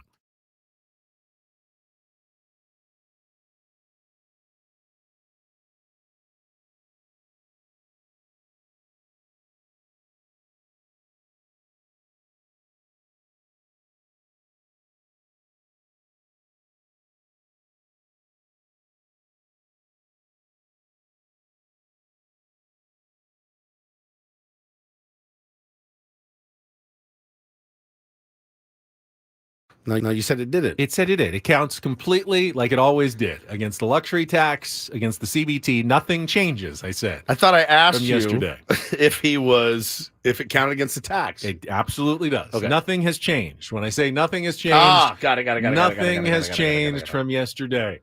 Because, as I said, he could unretire tomorrow. Nothing will change. It doesn't matter what he decides, what he says. The obligations all remain the same. Cool. All right. As we know, college football is going toward a 12-team playoff. That was decided a while ago for next season.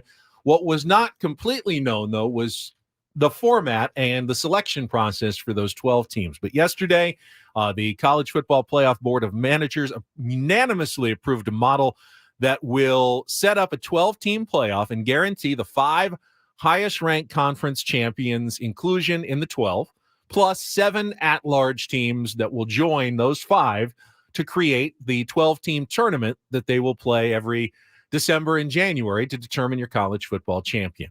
And why this is good news, I think a lot of people are thinking, wait, 5?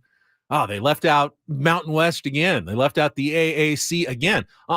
There's only 5. There's only 4 big conferences That's now. right. The Pac-12 is gone. So we're talking about the SEC, the Big 10, the ACC, and the Big 12 as the Big 4. And then the 5th will come from likely either the Mountain West or the AAC champion each year that will get that automatic berth. So if a team like San Diego State runs the table, has a great season, or even has one loss and wins their conference and is the best ranked team out of those non-schools from those 4 conferences, there will be a spot in the college football playoff for a team like San Diego State going forward. And I think that's what everybody, that's what everyone was clamoring for is you're probably not going to win a chip, but you want to know that you've got a shot at winning a chip. That's all I want. That's all you want is a fair, not fair, an equitable way of, hey, if we win and take care of business, we will move on. And we don't have to go play in a Peach Bowl or something somewhere or the El Paso Bowl. Like, if we do what we're supposed to do and take care of the business that's ahead, we have a legit shot at going out, and you never know the way that the ball will break. So for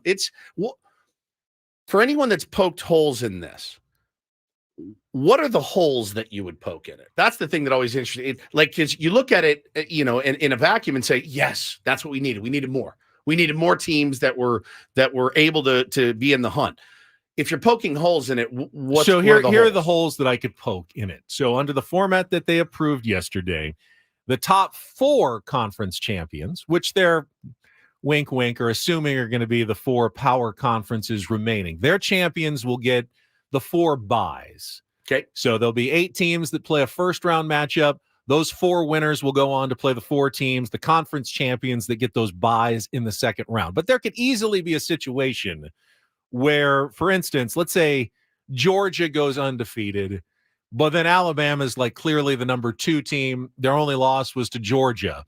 They won't get a bye. They can't be the number 2 team, and the best they could be would be number 5 in the seedings. Right. So they can't get a bye if they don't win their conference, even though they may be clearly the second best team in the country. Only the conference champions. Now that's interesting. Like the ACC winner, like North Carolina could win the ACC at 9-4.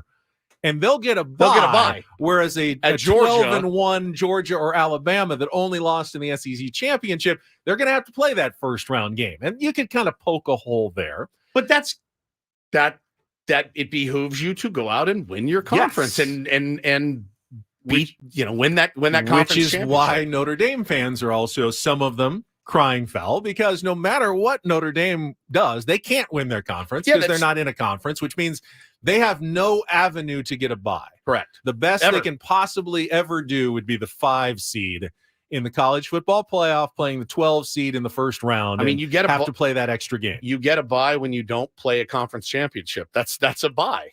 You don't have to play that game. So that makes sense. You're you're like the most reasonable college football Notre Dame fan that exists. well, it's been beaten out of me over. Wait a second. Hold on. Hey, get bent over a few times by Alabama and teams like that in the playoffs, and you go, all right. And you know what? If you're the 5 seed, you're probably playing a kind of a weaker 12 seed. You got a good chance of getting a win in one of those playoff games. 100%. I have nothing to complain about. Are we suggesting? Did you just suggest that because Notre Dame does not play in a conference, they should get an automatic bye? No. They get a bye by not playing a conference championship. There's no game. There's no game to play. Let's say that it's like a Notre Dame bye. went 12-0. Yeah, and Irish they go destroyed 12-0. everybody. They're number 1 in all the polls. Best they can do is 5. The best they can do, though, is 5. They will not get college no, football I get playoff that. seeding.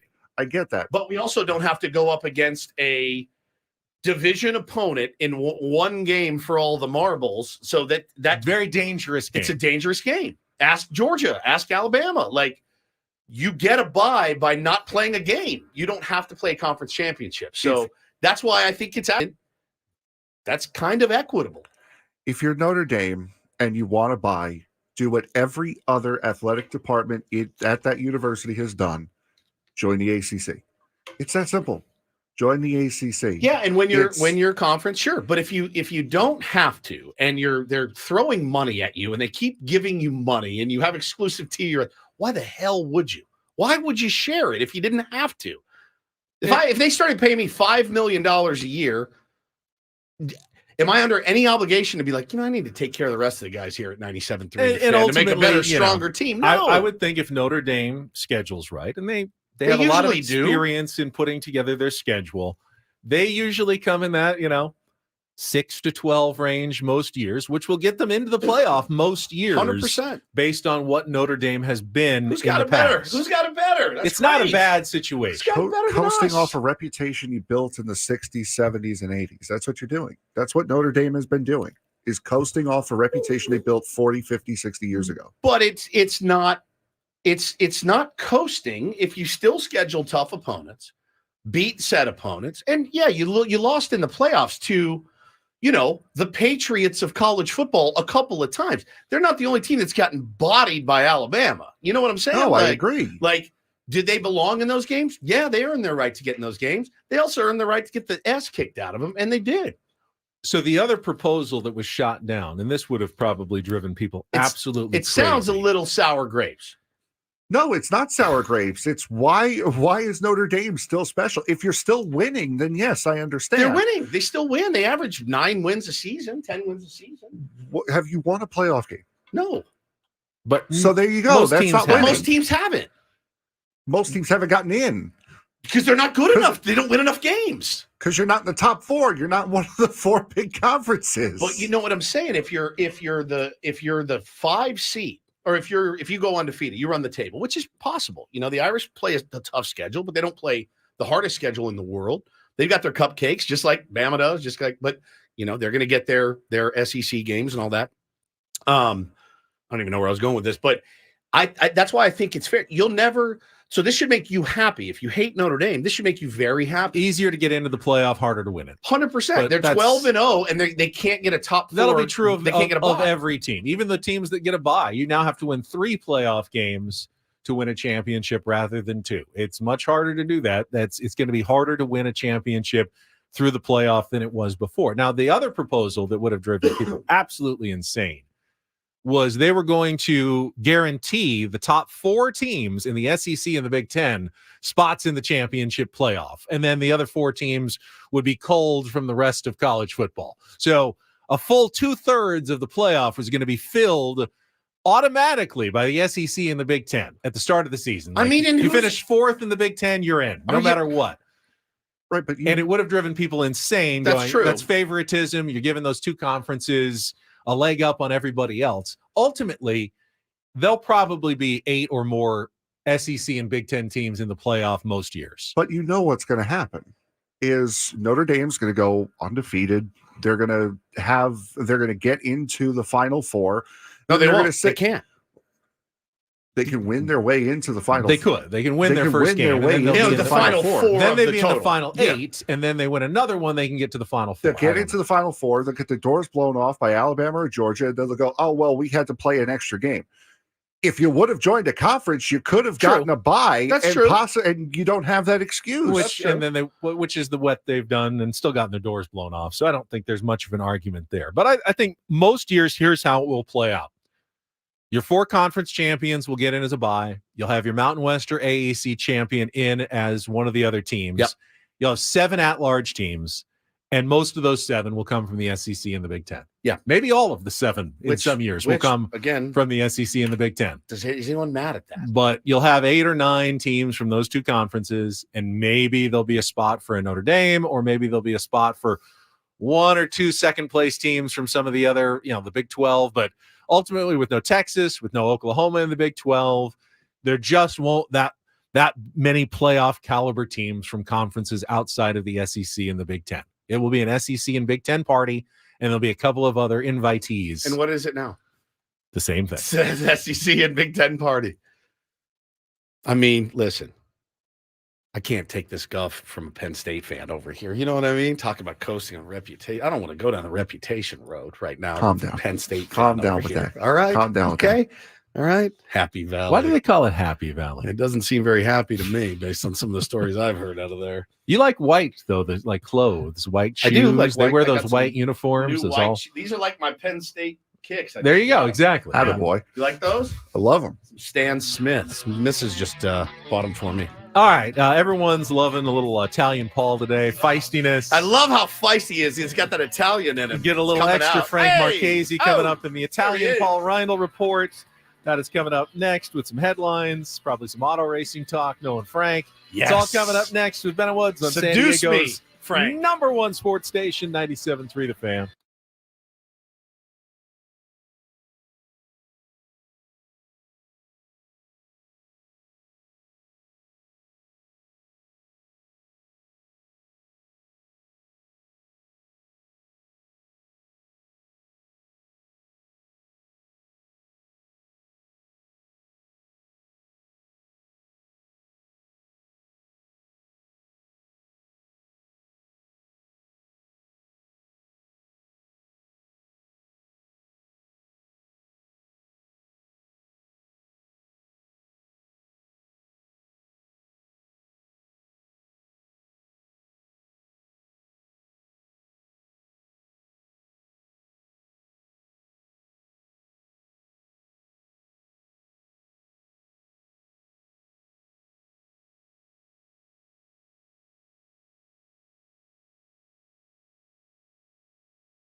Sarah Bennett Woods is brought to you by the Farmer's Dog, going until 10 o'clock. Annie and Elston coming up at 10.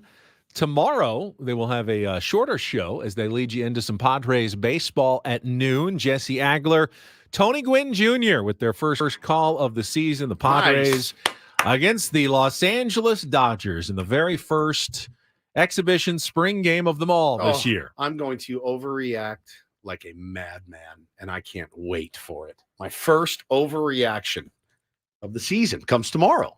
Are you of the mind that you shouldn't show your players, like Joe Musgrove's pitching against the Dodgers, and he's supposed to be pitching against the Dodgers in Korea? Why give them an extra look? They've done this. They've done this little waltz, these two teams, for the last couple of years. As you know, the Dodger fan and Dave Roberts vehemently denied. Actually, no, I will take that back.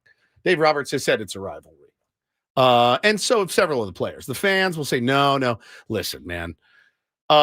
You need to get your guys work when you need to get them work. Who cares who's on the mound? It's not like Joe Musgrove's not pitching for his job tomorrow. You know what I'm saying? Like, go out and get your work in, locate, mix your pitches, and do your thing. It's interesting. These will be the only two meetings between the Padres and the Dodgers of the spring, even though they're only about 15, 20-minute drive from each other. They won't play again until Korea. So they're getting them out of the way very early, these two matchups. If you're really going to do that bit, I mean, like, it's not like they don't have reams of film on Joe Musgrove, right? It's not like they don't have reams of film on every single guy on the squad. So this isn't football.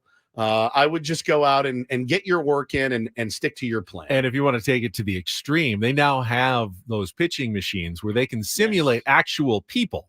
Like, if you know you're going to face someone, you can go into the cage and program, all right, we're about to face Tyler Glasnow, which, by the way, Dave Roberts tipped Tyler Glasnow will be one of those pitchers. So if Jake Cronenworth wanted to, he could spend all month going into the cage and going, I'm getting ready for Tyler Glasnow to make sure I get off to a good start. I'm going to see 500 at-bats against Tyler Glasnow between now and Korea, because I know I'm going to be facing that guy 2 or 3 times in that first series. Yeah, it's pretty cool. When we were out at fantasy camp, this is not this was like after games were over, they brought in the strength and development guys and a couple of the development players, and they taught us about the foam party.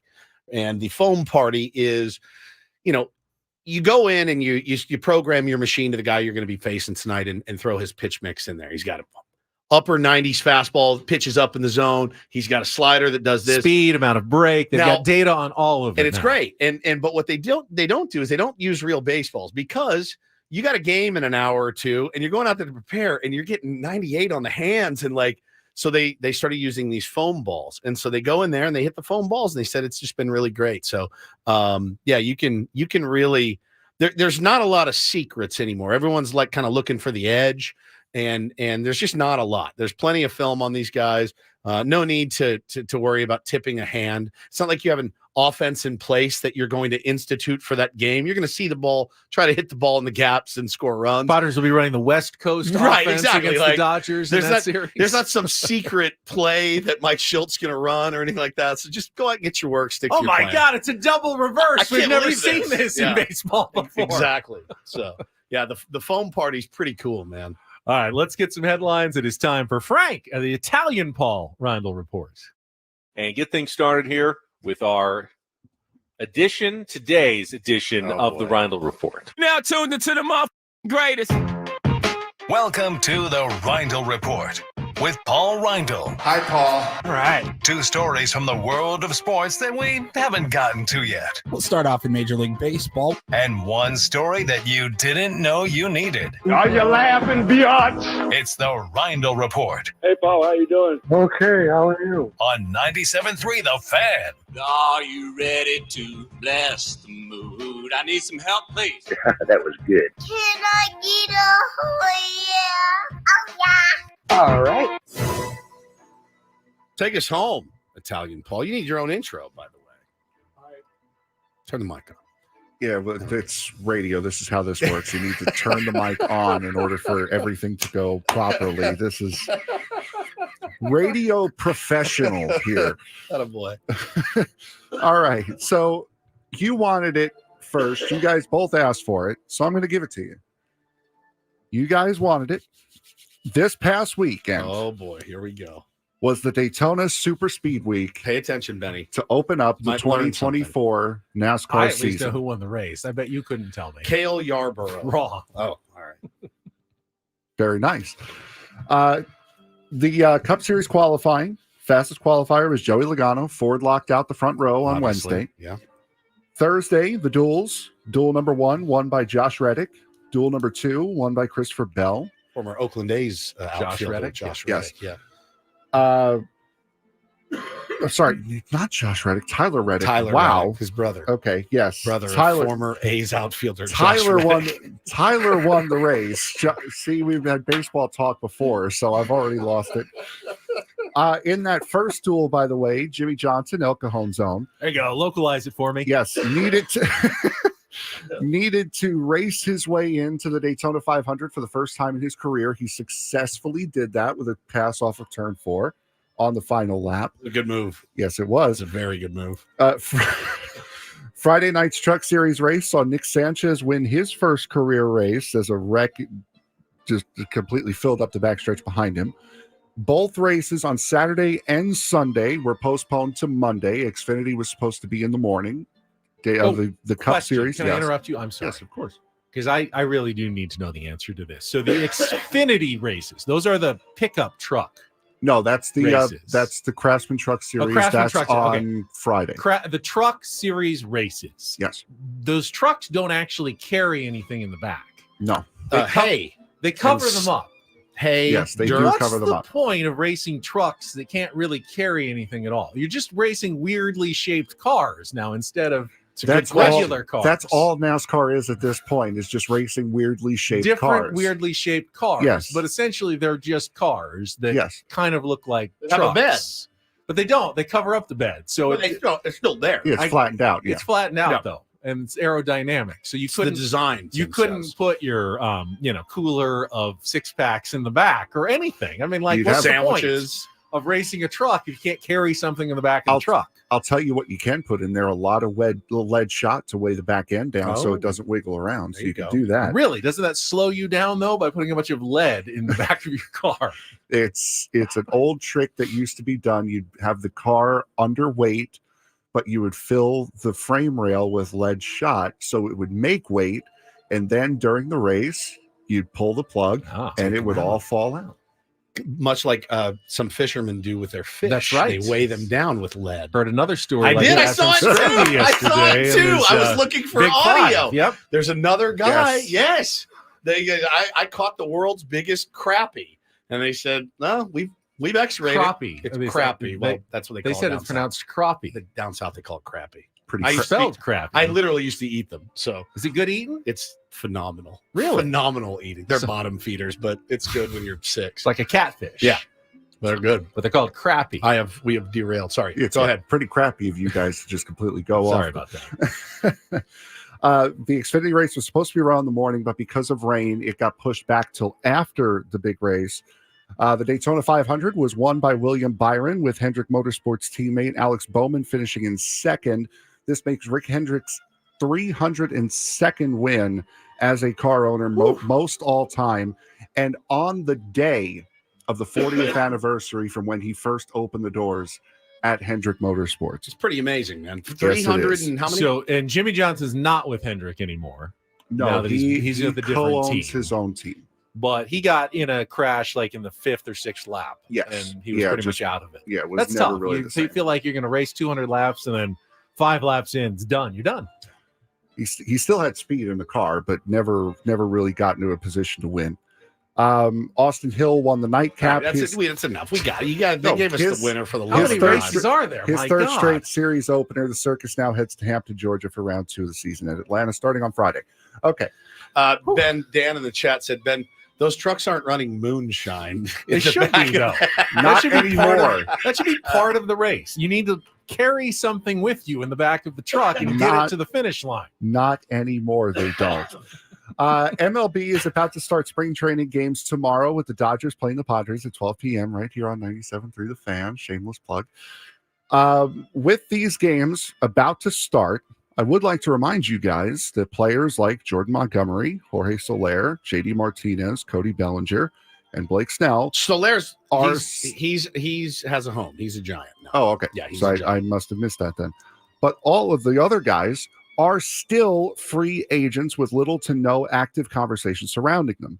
Rob Manfred discussed last week that he would like to see a 2-week signing period like the NFL and NBA around the time of the winter meetings, but that should need approval from the Players Association to happen. And they won't get it. They will not get that. Now, I said early on, remember when we were getting really frustrated, Benny, like, man, it'd be fun if they had a period, like a deadline where you had to sign by. I didn't think that one through necessarily. All that does is incentivize owners to spend less money. And I don't want our owner to spend less money. I want our owner to spend more money. Now, obviously, you want your owner to spend good money. You don't want him to throw, I don't know, just off the top of my head, an 8-year, $144 million contract to a guy that's going to get you a 0.3 WAR and retire way early. You don't want that. Can we explain why that's the case? So let's say you've got like 4 players like the Boris clients, and they're all holding out until the last minute. Well, if there's a deadline and if I don't sign by 9 p.m. today, I can't play this season and I make 0, you're going to be more inclined to take whatever is the last best offer on the table, even though it's not what you were hoping for. If there's no deadline, you can keep being patient and waiting it out and hoping maybe there's an injury somewhere else, a team gets desperate and increases their offer. But in this point, you're also saying, well, most of these teams are already set. I'm not going to go and spend $300 million on Blake Snell when I would have thought about it a couple of months ago.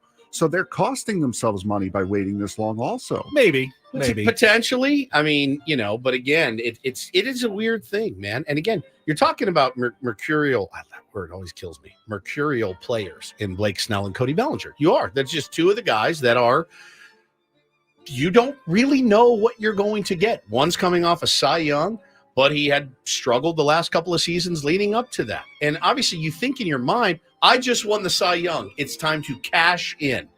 And here we sit today. Spring training is fully in effect, and Blake Snell is without a job. I mean, he has a job. He's a 12 and up travel ball coach in Seattle right now. That's his only gig. And that's got to be a tough pill to swallow. I busted my ass. I won the Cy Young. Dad to be. That's a job, too. That's true. The Yankees still seem to be interested, but you get the sense that Blake was hoping someone else might swoop in that wasn't the Yankees.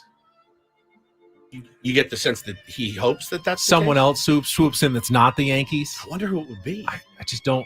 I don't see Giants, Blake in maybe? pinstripes. I really don't. I don't either. I think the Giants are. But they've spent on other players? They have. Do they have anything left, or will he have to take a discounted deal or a 1-year deal even?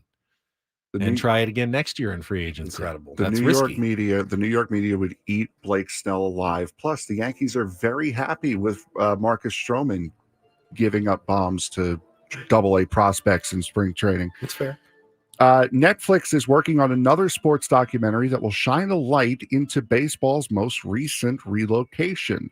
Netflix will produce a deep dive into the Montreal Expos moving to Washington, D.C. to become the Washington Nationals. The documentary will look at the disputes between Montreal and the ball club, the firing of manager Felipe Alou, and many more of the multitude of issues that led to the relocation. I'm interested in that. No name or release date has been set, but it is yet another intriguing look into sports from Netflix. I don't remember that. I mean, I remember it, right? We grew up watching the Expos play, and then all of a sudden they just weren't. And I didn't really understand why at the time. How old were we, Ben, when they left Montreal? They left Montreal when we were 20 years ago. 28, 29. I didn't really understand it then. I'm interested to dive deep into it with Netflix. And they've done a good job with their sports Can stuff. I make an admission? Maybe other people share this. I always wondered why the Montreal Expos logo were the letters ELB. Because it looked like Elb. You're right. It was an M in 3 colors, but I could never see the M. It just looked like All you saw was ELB. ELB to me. And I didn't get that. But it's an M. It's unfortunate too. No, It says the club seemingly gave a derivative explanation for that back in the day.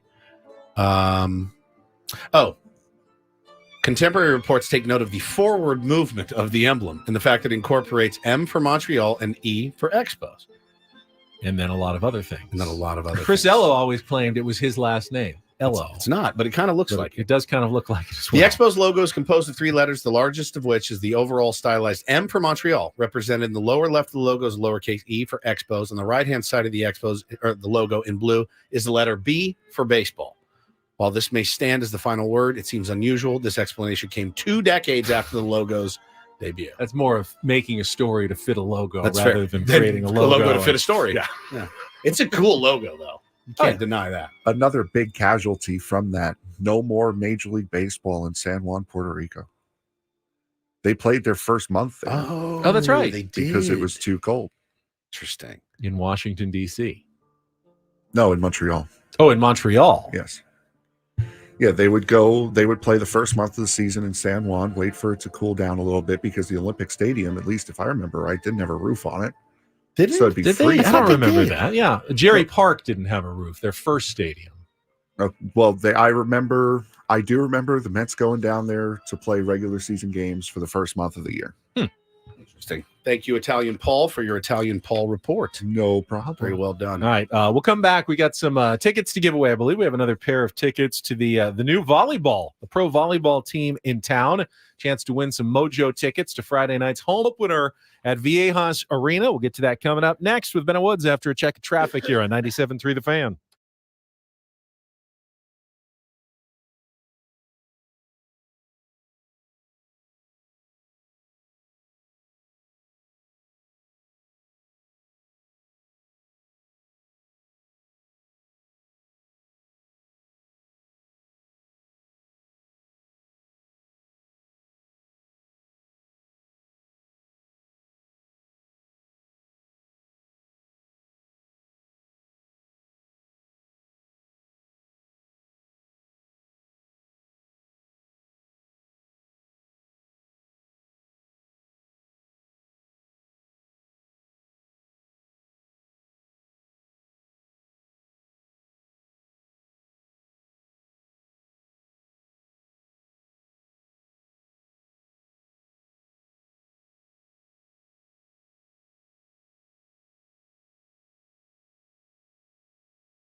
How you doing over there, Woodsy?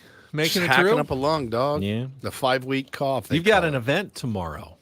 Yeah, I do. The San Diego Seals, my beloved San Diego Seals, have opened a new practice facility, Benjamin, and I'm going to be the master of ceremonies and MC the ribbon cutting for the Seals. They built a new practice field and facility, and it looks incredible. It's going to be incredible. These guys deserve it. It's going to be a really big part of the community as well. YMCA is involved, Rady Children's Hospital as well. So I'm excited, man. Excited to get down there and do that right after the show. Speaking of the Seals, I feel like we can start letting tier ones in on what's going to be going on. Should we? Here in a couple of months? Well, I think not a couple of months. A couple few of weeks actually. I believe it's fairly official. We're going to start giving away tickets here soon. Ben and Woods night at a San Diego Seals game. Isn't that special? Ben and Woods night. We're going to have our own section of tier ones. I think we have 40 tickets to give away. We're going to have our own section, and word around the campfire is there's going to be a little an event of sorts. If we can get that pulled off, I'm just going to tell you guys right now, if what we're planning actually comes to fruition, you'll want to be there to see it with your own This will be eyes. on Saturday, March 2nd. So that is a week from Saturday, Correct. actually. So this is coming up actually very quickly. So listen for details in the coming days about how you can win 4 packs of tickets to join tier ones at a San Diego Seals game. Listen to Woodsy on the microphone as they're having a pretty good season, right? They're in first place. Yeah, having a really good season. Yeah, Just really game. solid season. But still having a good year, and it should be a fun night. I watched most of the games on the streams when they are on live on the weekends, and I've been to a couple of games in the past, but this will be my first one this season, and I'm looking forward to sharing the experience. Yeah, you're going to have an interesting time, I think, at that Will game. I? Well, I mean, you won't be with me. You'll be down in the penalty box where you generally perform your duties. I may be with you at halftime. Okay. Though, is the rumor down on the pitch, the field, the carpet, not the pitch, carpet, down on the carpet, the carpet. Uh-huh. And maybe a tier one joining us. Maybe down a tier one joining well. us down there as well. Maybe you will be dressed in something. We'll see. We'll see what happens. It's like a gimp mask. Is it? It's not. Do you have? I have a couple questions for you quickly, just in case while I'm thinking of these things. Do you have a cup? I do not own a cup. I do not own a cup. I'm going to need you. I have a jock strap, but I need a cup. Yeah, I would go to Dick's ASAP and get yourself a cup. Okay. Okay. Just in case, because that's something that you're going to want. All right. What size would you recommend for you? Medium. Oh, come on. Medium, large. I can already hear it, especially if this cough doesn't go away for you.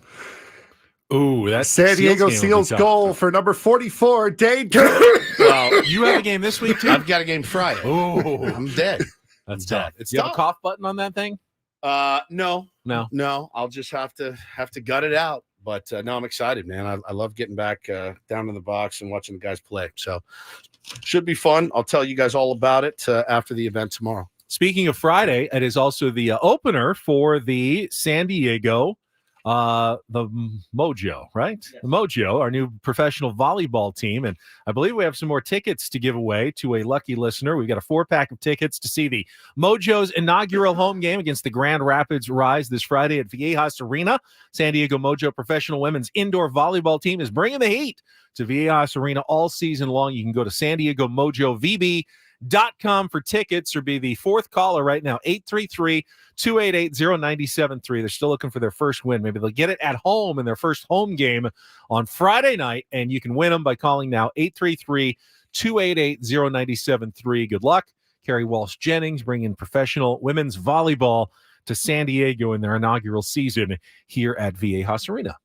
Or there at Viejas Arena. Yeah, that's right. That about, as it were, 2.5 miles that direction out the window behind me. Yep. Is Viejas Arena. What do you want to do in the last segment? You want to hear from some tier ones? You guys want to talk some Padres baseball? We want to spin the topic wheel? Whatever you guys want to do. I would like to let's talk some Padres baseball, and maybe we'll spin the topic wheel once or twice. Sounds good. All right, we'll get to that coming up. Let's break, and we will come back. Let Frank take some winter phone calls, and we will wrap things up when we return with Ben Woods on San Diego's #1 sports station, 97.3 The Fan.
Congratulations to Steve, won the San Diego Mojo volleyball tickets. Congratulations. During our final break of Ben and Woods, we have about 15 minutes to go, and then we will turn things over to Annie and Elston here on a Wednesday. Why does it smell like explicit in here? I had that same question, and we learned that Italian Paul, Frank over here, is a devotee of Bed Bath and Beyond. Is that or the Body Works? Bath and Body Works. Bath and Body That's Works. the one. Not What Bed is Bath and happening Beyond. right now? It smells like. Does it smell like orange? Nicer than it's ever smelled during our show, at least No during the question. studio. No question. If it smells like oranges, that would be because I just used the Calypso Clementine antibacterial hand gel that you can buy at your local Bath and Body Works. Limited time only, of course. Everything is seasonal, which is really annoying. Benny's just bringing back fond memories for you a little bit. It's a pleasant smell, to It be is. sure. There's It no is. doubt about that. Are you a frequenter of Bath and Body Works? My missus used to work there. Really? Yeah. I did not know One of that. her first jobs. I cannot be. You cannot be a frequenter. Nope. Because everything there is too expensive It's- and it all smells so good that I would need to be put on income support. So that Wow. is his. That's like his. Do a his GoFundMe for Frank's scent lotions. addiction. Your Achilles heel, as it were, is Bath and Body Works. I would not have guessed that about you. It's the candles. The candles Are you are a the ones candle that guy? sucker me in. Yes. He's The- very seductive. over there. The candles and the body wash. Those are the two. I'm going to need you to go I home. picture one day Frank is living under a bridge, and they want to know, where did it go so wrong? It was my addiction To candles. to Bath and Yeah, Body Works that undid me. I need you to take a picture of your bedroom. Is it a palace of seduction in there? No, Just it's- candles everywhere? No, it's not. I have all my candles. I got one out that I use, and then I got like the rest of them off to the side that are seasonal that they don't sell anymore, which drives me nuts. Any incenses of any sort? Oh, incense is a different. Oh, I get incensed all the time. Oh, wait, I think you mean something else. Never mind. Frank Kurt in the chat said Frank a true ladies man. Yeah, candles are that's a must. When you were single, Ben, and you had your own place, I'm assuming. Correct. Okay. Yeah. And I mean, I would kill someone to see what it looked like to see inside of it. Very functional. Okay. IKEA okay. functional. Okay. IKEA functional. Clean. Television clean. Yeah. Candles? No. No candles. No candles. Stuff on the wall? Minimal. Minimal. Ted wall Leitner hanging. headshots and stuff in there. No, there was like very generic-y, Like what? Like I'm trying to remember. Like some of the same posters I probably had from college. Of like Tony Gwynn? No, what did I have? Like Success with the Bald Eagle? Like what? No, not your motivational Not my posters motivational that you ones. used to sell. Like generic hotel type art. Oh, okay. Yeah. Like a couple drinking coffee in Paris under something like in a that, or just rainstorm or like something. some very not like a color progression, like red to brown, just very, very nondescript, neutral, something that is not going to reveal a lot into personality. And did you ever? So you never had like any candles or anything seductive in there? No. Do you ever have any ladies over there? My future wife, Okay. went to my apartment, your apartment? a couple of times. Yeah, That was it. That was about it. And then we got our own place Okay. and got married. And then you give up all And then I gave creative up all control. and any decorations or furniture choices Yeah, for pretty much everything. at or this pretty much point. in perpetuity Yeah, going yeah. forward. That's exactly right. Which Me is too. fine by me because I really never had that much interest in making those decisions. I have interest in having a cool place. I don't have had a decent kitchen. I mean, Did it was you? well equipped and it was pretty large. a lot of so. sur la table in there. Had I'm a few sure. items. Yeah, Yeah, I'm sure. That's where we made all of our creme brulees to begin our relationship. My apartment kitchen Still one of had my the torch. Still one of my. Oh, almost passed out. Still one of my favorite stories of all time. We learned that Frank, that when he was courting his wife, they both discovered that they had a love of creme brulee. And let's be honest, who doesn't? Frank, by the way, makes a mean Italian. But you can't go custard. out to a restaurant that serves creme brulee every single night. Right. So we had to learn how to make it ourselves for our own dessert consumption. Right. And you had to buy the torch. And you, And you sprinkle on the sugar at the end after making the custard. And How then many different insurance flavors. claims with the torch? No, we were fine. Okay, It was very he's good. Shelley's very very sensible. competent in the kitchen. I let her handle the torching for the most part, and we'd have a nice thick sugar shell on top of our creme brulee, and it was delicious. Chocolate creme brulee, vanilla creme brulee. We certainly had different ideas Raspberry of what we creme were brulee. doing at our apartments when we would have lady friends over. Ben and I did not make any creme brulee with any women, but listen, it's all deadly at the end of the day. First of all, great job today, Italian Paul. Thank you. You filled in with great aplomb, and very proud of you and the work. People in the chat say, "Man, Italian Paul's coming out of his shell," and I'm interested. This is what I do. When you give me a little thread, I like to just pull the thread and keep pulling the thread. I'm very interested in this Bath and Body Works version We of should Italian reward Paul. him. You said he handled himself with great aplomb. We Aplomb. can get him some Some plum scented hand plum-scented, lotion or yeah. something. Somebody in chat, I think Diego Drip just said champagne toast. The scent there is goated. Have you smelled black cherry Merlot? That is by far and How away would I the have ever best. smelled it? Has anyone ever done No, I'm talking- aromatherapy? And what exactly is involved in aromatherapy? You smell stuff. Yeah, but I mean, there's certain stuff is supposed to make you feel a certain way, like happy smells or relaxed smells. there are some- We all smells agree are that supposed to relax smells you. are good and bad. There are good smells and there are bad yeah, I smells. think that's fairly agreed upon. Some people like bad smells, though, occasionally. I don't want to go down that road. It's disgusting. You're disgusting. I know where your head's at, and I'm disgusted by the whole thing. We should get Annie and Elston in, and let's talk about Bath and Body. Because it's All right. Well, let's check traffic, and we're going to be joined by our colleagues in a second here on 97.3 The Fan. Come on, we're talking Bath and Body Works.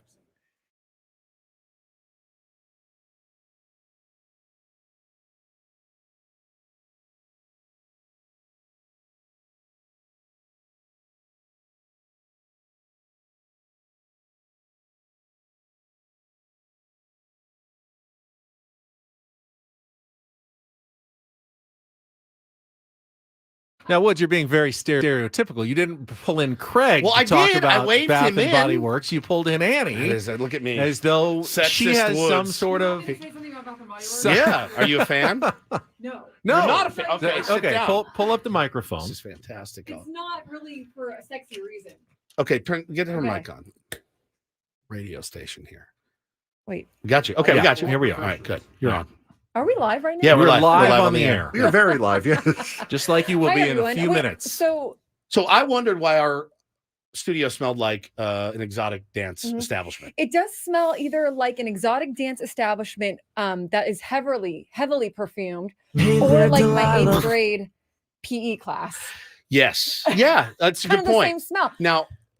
Now I was very I'm interested. assuming then girls' high school locker rooms must smell much better than boys' high school locker rooms They do. because they smell They do. really, really I wouldn't bad. know actually. I don't know Bath what I'm and Body talking about. Works. I have no idea how. Well, I just know how bad boys' high school locker rooms smell. But I want to talk about our Yeah. Italian Paul, and Mhm. he goes to Bath and Body Works and he gets sanitizer and lotions and things. Well, I think Italian Paul is just looking to up his game from the stuff that you find in the supermarket, maybe That's the true. 99-cent just Hand sanitizer, alcohol You smell. sanitizer. Yeah, this has little beads in it, It does. moisturizing He's beads. very sexy Italian things like Paul. that.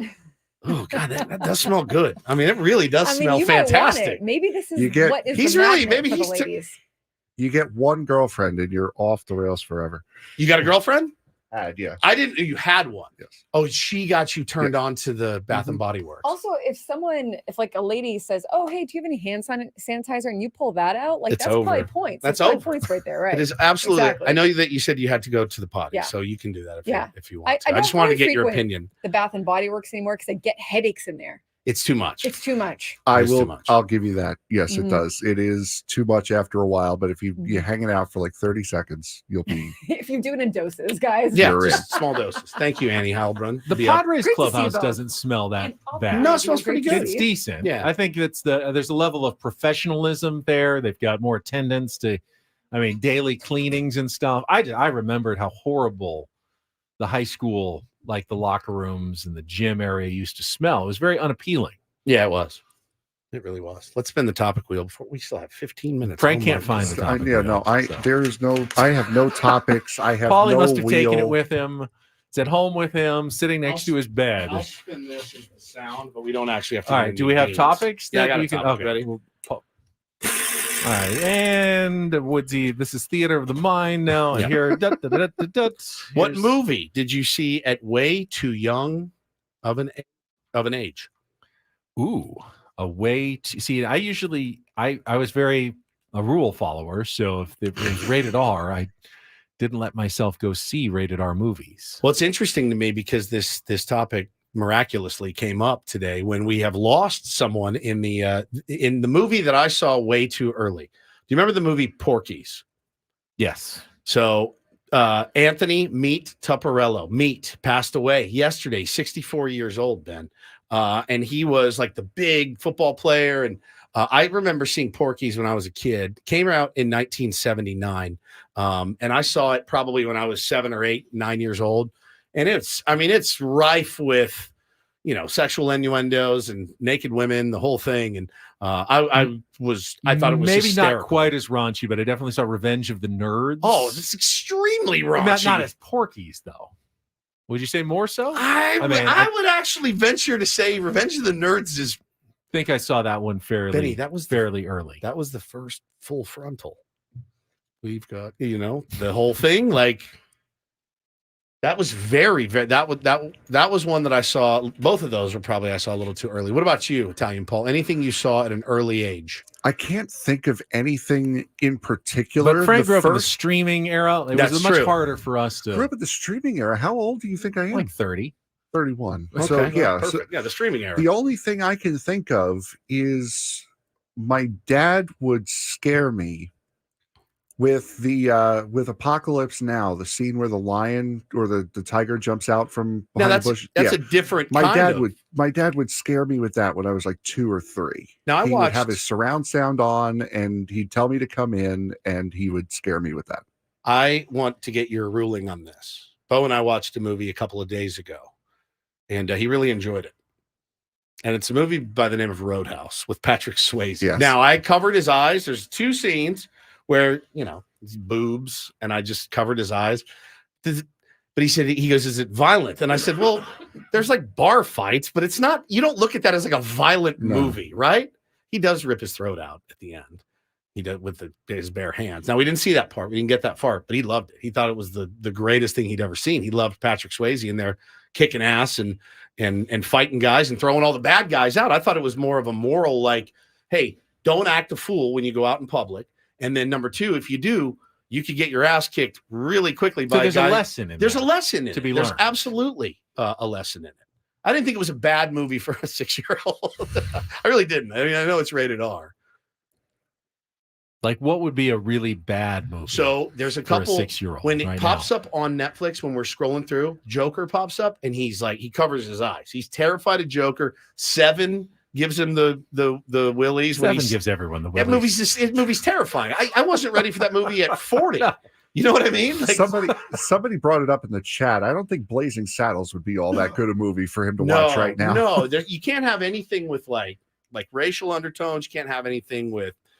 There's a ton that you have to really censor yourself because they start repeating things like crazy. I saw A Clockwork Orange. Oh my god! At somewhat young age, but I didn't understand it. No, you don't understand very, it. Very confusing and it creeps British you out.